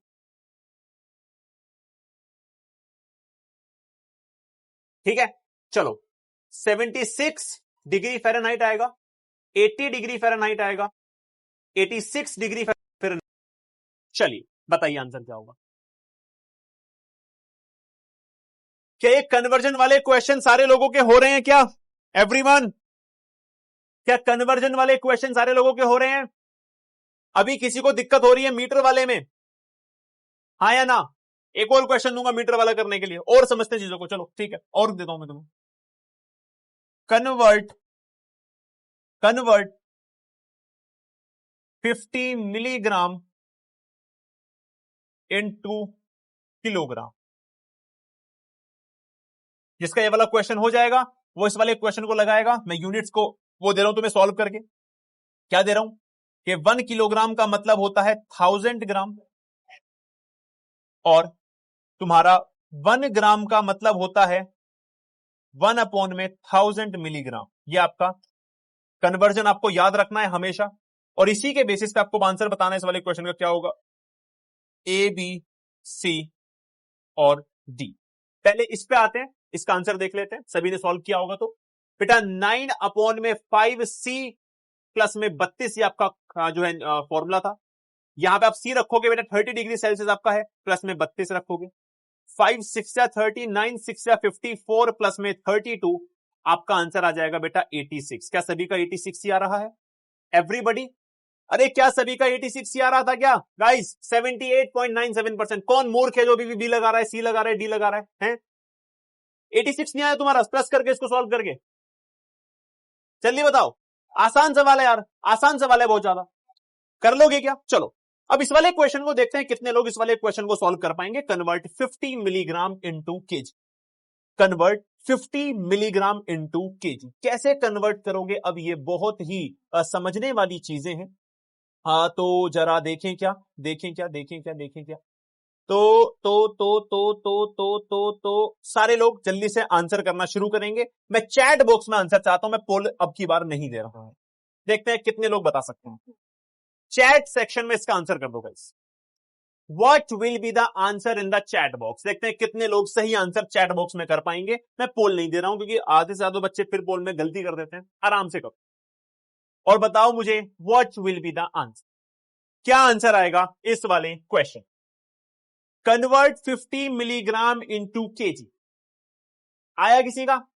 जल्दी बताओ मुझे, आया किसी का? आया किसी का? कैसे कन्वर्ट करोगे पहले ये समझना बहुत ही ज्यादा जरूरी।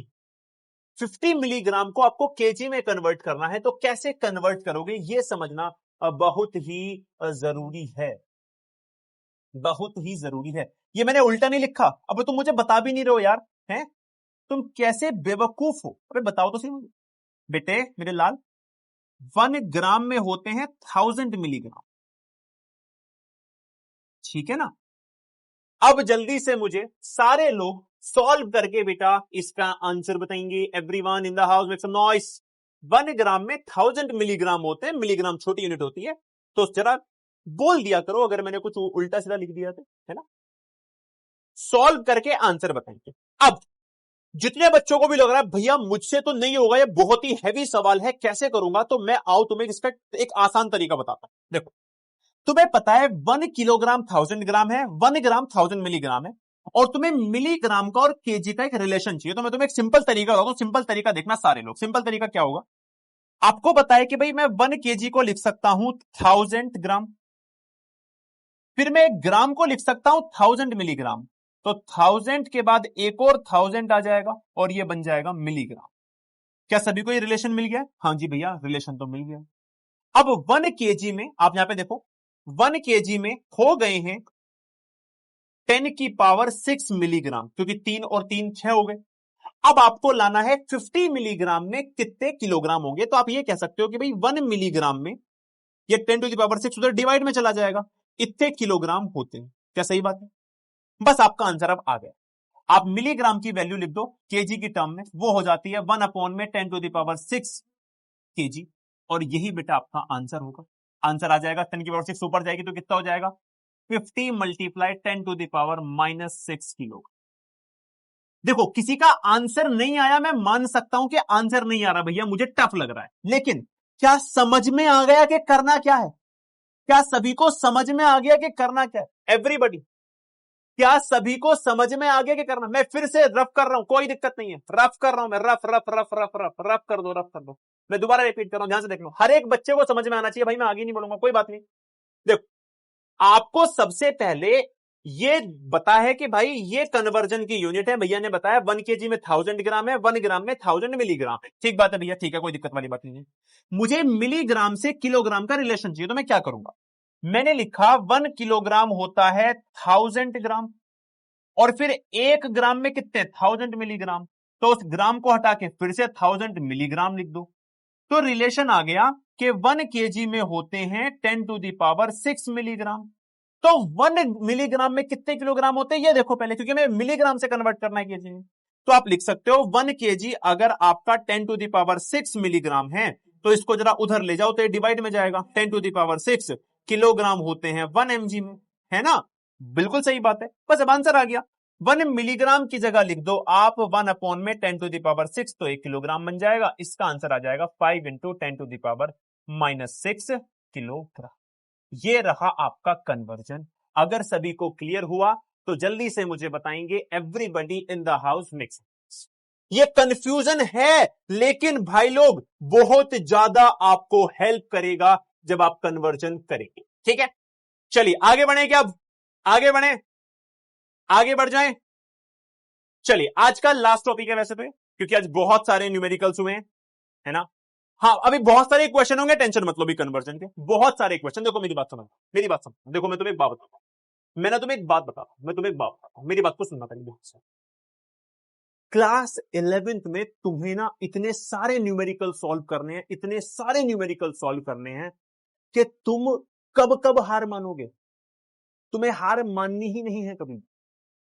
अभी केवल ये जो कन्वर्जन्स तुम देख रहे हो ना, ये बहुत ही छोटी चीजें हैं, है ना? बहुत ही छोटी चीजें हैं ये कन्वर्जन्स। अभी तुम जितने ज्यादा फंसोगे, मैं चाहता हूं कि तुम फंसो, मैं तुम्हें जबरदस्ती फंसाऊंगा, तुम्हें धीरे धीरे फिर आइडिया लगेगा कि ठीक है यार, न्यूमेरिकल्स में इस तरीके की अप्रोच होती है, इस तरीके की अप्रोच होती है। मैं आज तुम्हें अगर 10 न्यूमेरिकल करवा रहा हूं यहां से कन्वर्जन के, अगर तुमसे 3 भी हो रहे हैं तो आई एम वेरी हैप्पी। तो अपने को बस ये नहीं सोचना कि यार मुझसे नहीं हो रहा, क्योंकि 11th class is about to learn. 12th class में जब हायर लेवल के न्यूमेरिकल्स देखोगे ना, बोर्ड से पहले, जेई में, नीट में, तो वहां से तुम्हारे ये चीजें बेस बिल्ड करेंगी। तो यहां पर तुम्हें बस समझते चलना हुआ है। क्वेश्चन नहीं हुआ, नहीं हुआ, कोई बात नहीं, अगली बार समझूंगा भाई। बड़ी दूसरे क्वेश्चन करवाएंगे, वो निकाल के ले जाऊंगा मैं, क्वेश्चन तो मैं करूंगा, कुछ भी करके रहूंगा मैं। अपने को ये वाला मेंटेलिटी रखनी है हमेशा, ध्यान रखना 11th क्लास में, वेरी वेरी इंपॉर्टेंट। ठीक है, चलो अब मैं ये वाली जो तुम्हारी कैलकुलेशन है ना, इसको आसान बनाने के लिए एनसीईआरटी का एक टॉपिक है, जरा वो समझ लेते हैं, ध्यान से देख। टॉपिक है uncertainty in measurement. What is this uncertainty in measurement? जब भी हम मेजरमेंट करते हैं ना, तो बहुत सारी प्रॉब्लम आने के चांसेस होते हैं, बहुत सारी प्रॉब्लम आने के चांसेस। रॉन्ग हो गया, क्या रॉन्ग हो गया बे? कौन सा रॉन्ग हो गया? एक सेकंड रुक जाओ रुक जाओ। कौन सा वाला रॉन्ग हो गया? कौन सा वाला रॉन्ग हो गया? यहां पे mg आएगा, हाँ ठीक है। अच्छा ये तो केजी बन गया था ना, ठीक है। एक सेकंड रुक जाओ सर, 15/5। यार तुम इस बात पे, अबे तुम कैसे घंचक्कर हो गए? 11th में आ गए हो तुम, 10th में थोड़ी ना हो। अरे यार, अबे इस 50 को मानोगे नहीं तुम, तुम्हारी नाभि में जो है पेन जाना पड़ेगा। चलो ठीक है, अब आ जाओ जरा, लास्ट टॉपिक है आज की क्लास का, अनसर्टेनिटी। अनसर्टेनिटी बेटा 50 आएगा वहां पे, समझते है ना, वो मैं 1 0 मिस कर दिया। चलो, uncertainty in measurement. What is this uncertainty in measurement? अब इसको समझ लो, ध्यान से देखना। What is uncertainty in measurement? जब भी हम कैलकुलेशन करते हैं ना, तो बहुत बार कैलकुलेशन में ना मिस्टेक होने के चांसेस रहते हैं। इवन जब आप एनसीईआरटी में जब आप देखोगे क्वेश्चन सोल्व हो रखे होंगे, फिर जो आप क्वेश्चन सोल्व करोगे आंसर में बहुत डिफरेंस आपको देखने के लिए मिलेगा। एक आंसर को सही बोला जाएगा और आपके आंसर को गलत बोल दिया जाएगा, क्योंकि कुछ रूल्स हैं जो हमें फॉलो करने हैं। जैसे कि पहला रूल है scientific notation. What is this rule? As chemistry is the study of atoms and molecules which have extremely low masses are present in extremely large numbers. मतलब एटम्स बहुत छोटे हैं, तो अगर आप एटम्स की बात करोगे ना, तो जस्ट 2 ग्राम अगर आपने हाइड्रोजन ले लिया तो उसमें पता है कितने एटम्स होते हैं? इतने सारे एटम्स होते हैं, दिख रहे हैं सभी को? 6022, उसके बाद कितने हैं भाई? 23 टाइम्स है। 1 2 3 4 5 6 7 8 9 10 11 12 13 14 15 16 17, गिन लो एक बार। देखो 3 3 6 3 9 3 12 3 15 और 3 18, 18 और 18, ठीक है। 18 और 2 हमारी कितनी है? 20 जीरो है। तो 1 2 3 4 5 6 7 8 9 10 11 12 13 14 15 16 17 18 19 20। अब 2 ग्राम हाइड्रोजन में इतने सारे हाइड्रोजन एटम्स हैं, तो क्या इस तरीके से मैं हर बार पेपर में लिख के आऊंगा कि इतने एटम्स होते हैं? क्या मैं इस वाली कैलकुलेशन में कभी ना कभी एक जीरो तो मिस कर जाऊंगा ना? तो साइंटिफिक नोटेशन क्या कहती है? फिर साइंटिफिक नोटेशन को समझना है। साइंटिफिक नोटेशन ये कहती है, लिखो यहां पे, according to scientific notation, according to scientific notation, according to scientific notation, decimal should be, decimal should be after first known zero digit, first known zero digit, वो फर्स्ट नॉन जीरो डिजिट के बाद होना चाहिए। जैसे कि अभी decimal कहीं नहीं दिख रहा तो मतलब सबसे लास्ट में है, तो ऐसे केस में आपको डेसिमल को उठा के लाना है और कहां पटक देना है? यहां पटक देना है। कहां पटक देना है? यहां पर। तो साइंटिफिक नोटेशन के अकॉर्डिंग आपको इसको लिखना पड़ेगा 6.022। लेकिन क्या भैया ऐसे कर देंगे डायरेक्टली? नहीं। जब आप एक डेसिमल को आगे से उठा के पीछे लाते हो तो जितना आप उठा के लाए हो उतना मल्टीप्लाई में 10 की पावर आएंगी, वो भी प्लस में। कितना उठा के लाए हो? 23 टाइम्स लेके आए हो, तो ये बन जाएगा 23। अब ये वाला आंसर आपका सही माना जाएगा साइंटिफिक नोटेशन के अकॉर्डिंग, और ये वाला आंसर गलत माना जाएगा। क्या सभी को बातें समझ में आई हैं? जल्दी से बताएंगे सारे लोग, क्या सभी को साइंटिफिक नोटेशन का रूल समझ में आया है? क्या रूल है कि कभी भी जब लंबी वैल्यू लिखी होगी तो डेसिमल शुड बी कहां होना चाहिए? फर्स्ट नॉन जीरो डिजिट के बाद होना चाहिए। और जब भी आप कभी भी आगे से उठा के लाते हो तो आप लिख सकते हो ट्रिक, आगे माने आगे बढ़ाना है। आगे बढ़ाना, बढ़ाना मतलब प्लस, तो आपको उतनी ही 10 की पावर लिखनी है बेटा, प्लस। अच्छा ठीक है भैया, कर लूंगा, ये तो मैं कर लूंगा। अच्छा, एक और एग्जांपल दे रखा है एनसीईआरटी ने, ठीक है, और वो क्या एग्जांपल दे रखा है? एग्जांपल ये दे रखा है क्या कि अगर आप एक हाइड्रोजन के एटम को लोगे ना, एक हाइड्रोजन के एटम को लोगे तो आप उसका जब मास देखोगे ना, वजन देखोगे ग्राम में, तो वो बहुत छोटा है। तो एक हाइड्रोजन का जो एक्चुअल वेट है ना, वो इतने ग्राम है। दिख रहा है आपको सभी को ग्राम? कितने ग्राम है? कितने ग्राम है? देखो जल्दी से। 0 पॉइंट कितना है? कितनी जीरो में एक बार गिनना? 3। अरे मैं गिन लू एक बार, 3। अरे भाई साहब रुक जाओ, कितनी है? 3 3 6 3 9 3 12 3 15 3 18 3 21 और 2 23, 23 जीरो। तो मैं 23 बनाऊंगा। 1 2 3 4 5 6 7 8 9 10 11 12 13 14 15 16 17 18 19 20 21 22 23 24, है ना? कितनी बनानी थी हमें? 24 बनानी थी।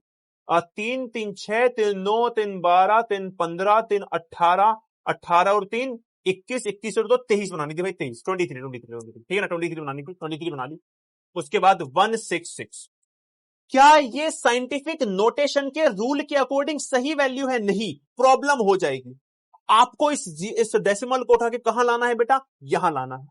तो आपका जो आंसर बनेगा वो बनेगा 1.66। अब क्या करना है आपको? जहां आपने आगे को लिखा था बढ़ाना, अब आप क्या कर रहे हो गाइस? आप ला रहे हो आगे, या फिर अच्छा इसको आप ऐसे भी तो कर सकते हो, पीछे ला रहे हो ना आप, यहां पे इसको चेंज करो, फिर इसको पीछे को लिख दो बढ़ाना, अपोजिट याद कर दो कि भाई अगर पीछे ला रहे हो तो बढ़ाना है, और अगर आप अब आगे ले जा रहे हो तो आगे को लिख दो घटाना। आगे को क्या लिख दो? घटाना लिख दो। आगे को लिख दो घटाना, और घटाने का मतलब है माइनस में। किसमें? माइनस में।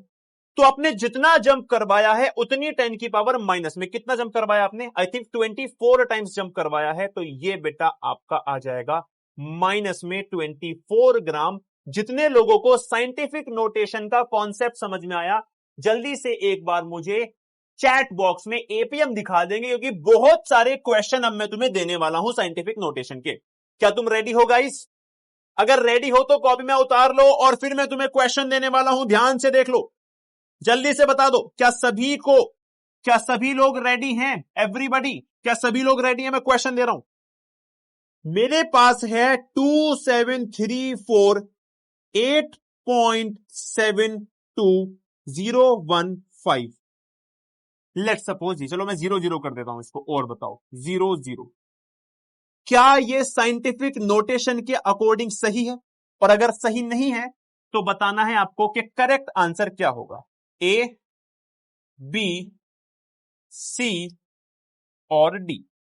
पहला ऑप्शन है 27.34872 10 टू द पावर 5, ये सही आंसर है। ठीक है, 10 टू द पावर 5 ये सही आंसर है। बी ऑप्शन है 2.734872 10 टू द पावर माइनस में कितना जी, 4 सही आंसर है। ऑप्शन नंबर सी है कि 2.74734872 10 टू द पावर -3 सही आंसर है। या डी आप कह रहे हो कि 2.734872 10 टू द पावर प्लस का 4 सही आंसर। पहले समझ में आ गया हो तो मुझे एक बार बता दो, समझ में आ गया हो तो मुझे एक बार बता दो, और फिर चैट बॉक्स में इसका आंसर करेंगे सारे के सारे लोग अकॉर्डिंग टू साइंटिफिक नोटेशन।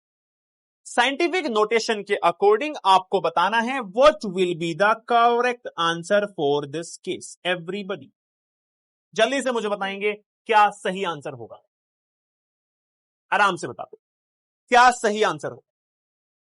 सबसे पहले आपको ट्रिक याद रखनी है, पीछे बढ़ाना है आगे घटाना है ना, पीछे बढ़ाना है आगे घटाना है। तो आप अपने इस डेसिमल को पीछे ले जा रहे हो कि आगे? भैया पीछे ले जा रहा हूं, तो आपको बेटा घटाना है। घटाना मतलब 10 की पावर जाएंगी माइनस में। कितनी माइनस में? अब वो आप सोचो भैया, जिसको नहीं आया बेटा मैं बताऊंगा, टेंशन ना लेना, आसान तरीका है, बहुत आसान तरीका है। ठीक है मैं बता दूंगा, टेंशन ना लो। पहले आराम से देख लो कितने लोग कर पाएंगे, कितने लोग कर पाएंगे, पहले आराम से समझ लो, आराम से कितने लोग कर पाएंगे। आप पीछे ले जा रहे हो या फिर आगे ले जा रहे हो, और ट्रिक आपको देखनी है कि पीछे बढ़ाना है मतलब प्लस और आगे घटाना है मतलब माइनस। दिमाग लगा लेना सारे के सारे लोग। यार तुम लोग कितने भोले हो। देखो हमने क्या किया था, हम इसको उठा के लाए हैं पीछे। पीछे क्या करना पड़ रहा है? बढ़ाना पड़ रहा है। तो क्या मुझे बढ़ाने के लिए प्लस नहीं लगाना था? ध्यान से देखना, क्या मुझे पीछे अगर मैं ला रहा हूं तो प्लस नहीं लगाना था? वहां पे क्या लिखा? जब भी आप पीछे लेके आओगे तो उल्टा है, बढ़ाना है मतलब प्लस है।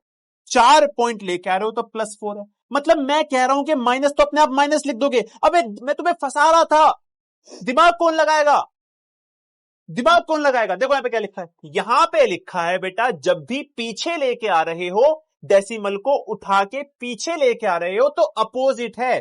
पीछे का मतलब है बढ़ाना, और जब पीछे का मतलब बढ़ाना है तो आपको बेटा प्लस लिखना है, प्लस माने बढ़ाना। मतलब कौन सा आंसर सही है? D is the correct option. अभी बहुत सारे क्वेश्चन दूंगा, टेंशन ना लो। जिसने गलत कर दिया है जस्ट क्योंकि मैंने फंसा दिया था, अच्छी बात है। देखो ये बी वालों ने वहीं जहां पे मैंने बोला ना माइनस, वहीं फंस गए कि भैया ने माइनस बोला मैं तो माइनस लगा दूंगा। ऐसे नहीं करना। चलिए अगला क्वेश्चन दूं करने के लिए, कर लोगे क्या? अगला क्वेश्चन करने के लिए दूं, कर लोगे क्या? आओ जरा अगला क्वेश्चन दूं करने के लिए, ध्यान से देख लो। सपोज करो मेरे पास है 47.238 10 की पावर 2। अच्छा भैया 10 की पावर पहले से आपने रखी हुई है। हाँ हो सकता है क्वेश्चन में पहले से है। क्या ये सही आंसर है इस तरीके से लिखने का? नहीं आंसर, सही आंसर। चलो 10 की पावर 2 को बाद में लिखूंगा, पहले नॉर्मल क्वेश्चन करते हैं, है ना। नॉर्मल क्वेश्चन बता दो पहले, फिर देखना इसको। 238 आपको बताना है साइंटिफिक नोटेशन के अकॉर्डिंग कौन सा ऑप्शन इसका सही है। चलो पहले ये बता, तो क्या मैं ले लू इसका आंसर है सही 472238 इंटू 10 टू दी पावर 3, क्या ये सही आंसर है?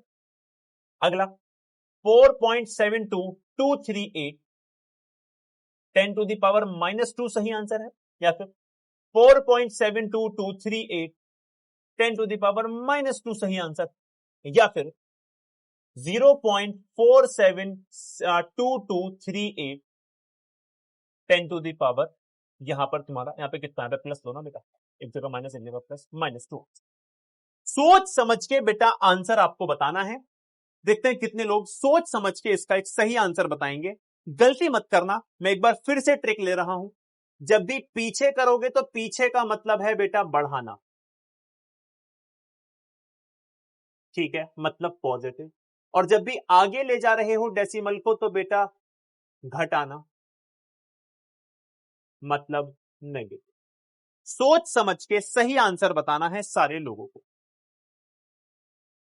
देखते हैं कितने लोगत हैं जो करवत हैं।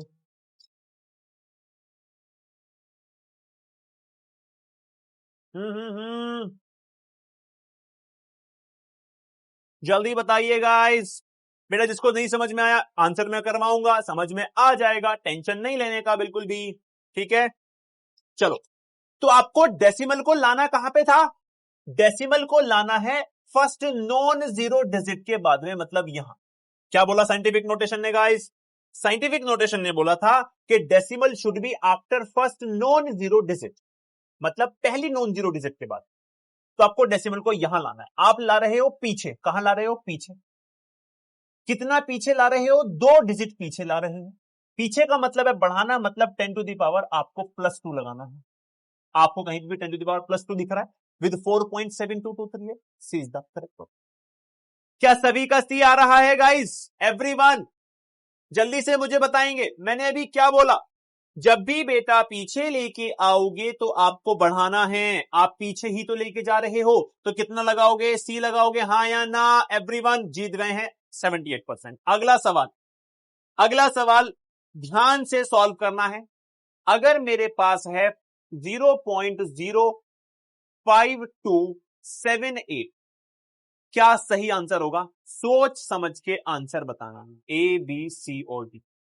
पहला ऑप्शन 52.78, दूसरा ऑप्शन 5.278, तीसरा ऑप्शन 5.278, चौथा ऑप्शन 0.5278।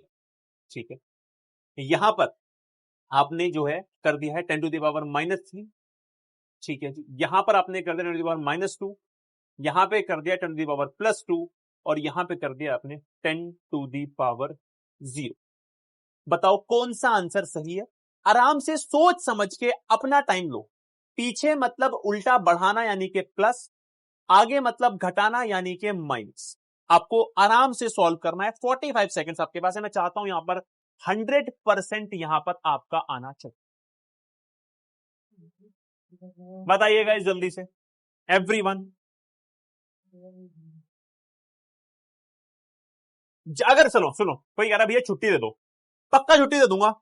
अगर इस क्वेश्चन में 80% से ऊपर आ गया, जिस भी क्वेश्चन में 80% से ऊपर हो गया, पक्का छुट्टी दे दूंगा।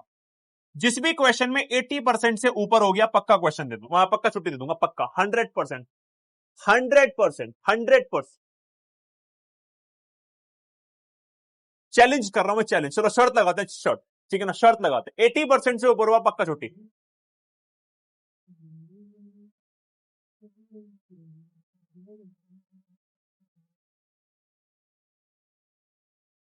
सोचते हैं सोचते हैं सोचते हैं। आ गया क्या? आ गया क्या? 80% से ऊपर हो गया तो छुट्टी दे दूंगा पक्का।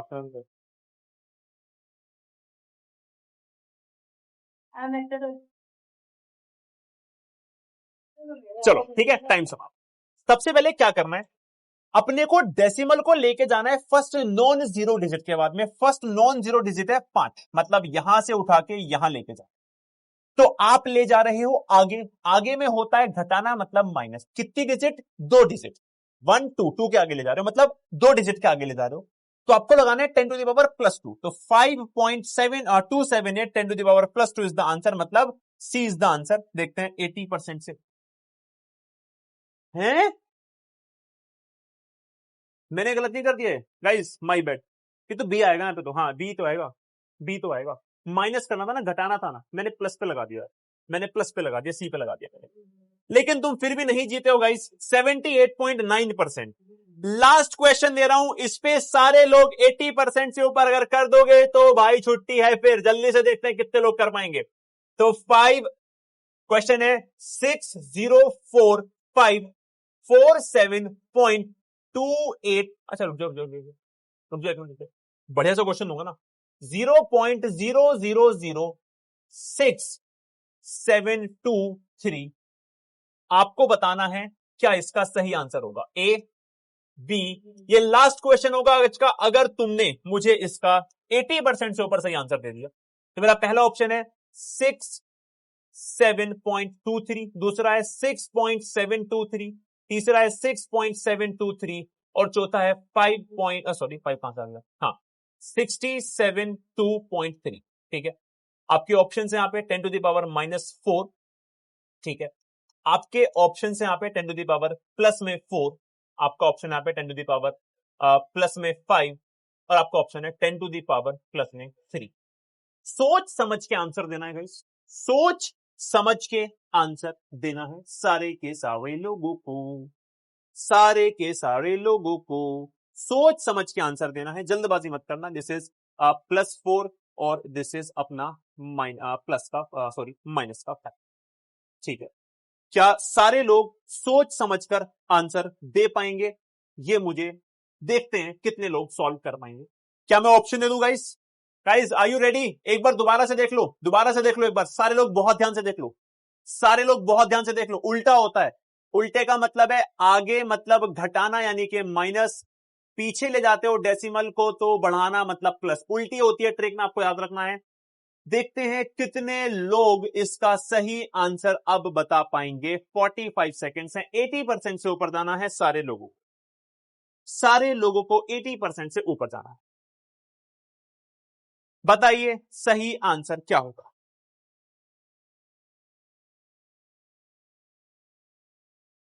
बताइए guys, what will be the सही आंसर?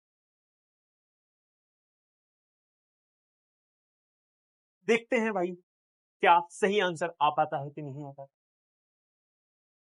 क्वेश्चन करने में अलग ही मजा आता है, बस सही हो जाए, है ना, बस सही हो जाए, सही ना हो तो बड़े यार क्या हो गया, खराब हो गया भाई इसको। नहीं हो गया सभी का? चलो समय समाप्ति की ओर है, ध्यान देखना। हम अपने डेसिमल को ले जाएंगे फर्स्ट नॉन जीरो डिजिट के बाद में, जो कि आप यहां से वहां जंप करवाओगे। कितना कितना जंप करवाओगे? 4, 4 उसके नंबर के बाद, 4 डिजिट के बाद आप जंप करवा रहे हो, तो 10 की पावर में आएगा 4। लेकिन कितना आप ले जा रहे हो बेटा आगे? आगे में क्या होता है बेटा? माइनस करना पड़ता है, तो आपको लगाना है 10 टू द पावर -4। उसमें भी डेसिमल आपका शिफ्ट हो जाएगा फर्स्ट नॉन जीरो डिजिट के बाद में, यानी सी इज द करेक्ट ऑप्शन। क्या सभी का क्वेश्चन आ गया है एवरीबॉडी? और भाई एक तो ये बेवकूफ गधे ए वाले, अबे तुम ए वालों ये तो देखो कि 67 पॉइंट तो कुछ हो ही नहीं सकता, ये आंसर और ये आंसर तो सबसे पहले एलिमिनेट हो गए। क्यों? क्योंकि फर्स्ट नॉन जीरो डिजिट के बाद डेसिमल आना चाहिए, मतलब 6 के बाद ही डेसिमल आना चाहिए था, 6 और 7 के बीच में, मतलब ये ऑप्शन तो कभी भी एग्जिस्ट ही नहीं करते। कैसी बात कर रहे हो तुम? ये कौन है? ए वाले और डी वाले, ए वाले और डी वाले क्या कर रहे हैं गाइस? ए वाले और डी वाले क्या कर रहे हो यार तुम? दिमाग लगाओ भाई, डेसिमल हमेशा फर्स्ट नॉन जीरो डिजिट के बाद ही आना चाहिए। लास्ट क्वेश्चन, 30 सेकंड का क्वेश्चन, लास्ट क्वेश्चन दे रहा हूं, देख अब तो ठीक कर दो यार। 0.0000115, ठीक है, option A, option B, option C, option D, दिमाग लगा लो थोड़ा सा, ठीक है ना। 1.015, 10.15, 1.015, 101.5। ठीक है, ठीक है भाई, ठीक है, ठीक है। 10 to the power +5, 10 to the power +4, 10 to the power -5, 10 to the power 7 +7। भाई लोग मैं सारे लोगों से ये विनती करूंगा, सोच समझ के आंसर करना है। क्या करना है? सोच समझ के आंसर करना है, गड़बड़ मत कर देना।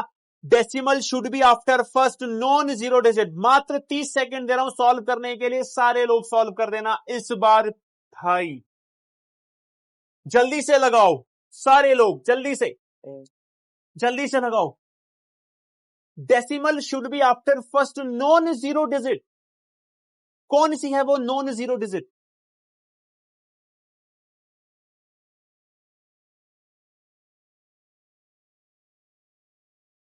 जल्दी।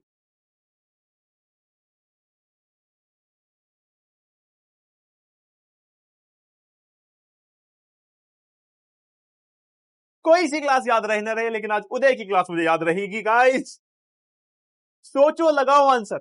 आपको डेसिमल को उठा के ले जाना है फर्स्ट नॉन जीरो डिजिट के बाद में। आपको 5 जंप करवाना है। आप ले जा रहे हो आगे तो माइनस, मतलब -5। ये वाला आंसर क्यों नहीं हो सकता? क्योंकि फर्स्ट नॉन जीरो डिजिट है 1, तो 1 के आगे लगाना है। ये वाला आंसर नहीं हो सकता। C is the correct option. Guys, क्या आएगा?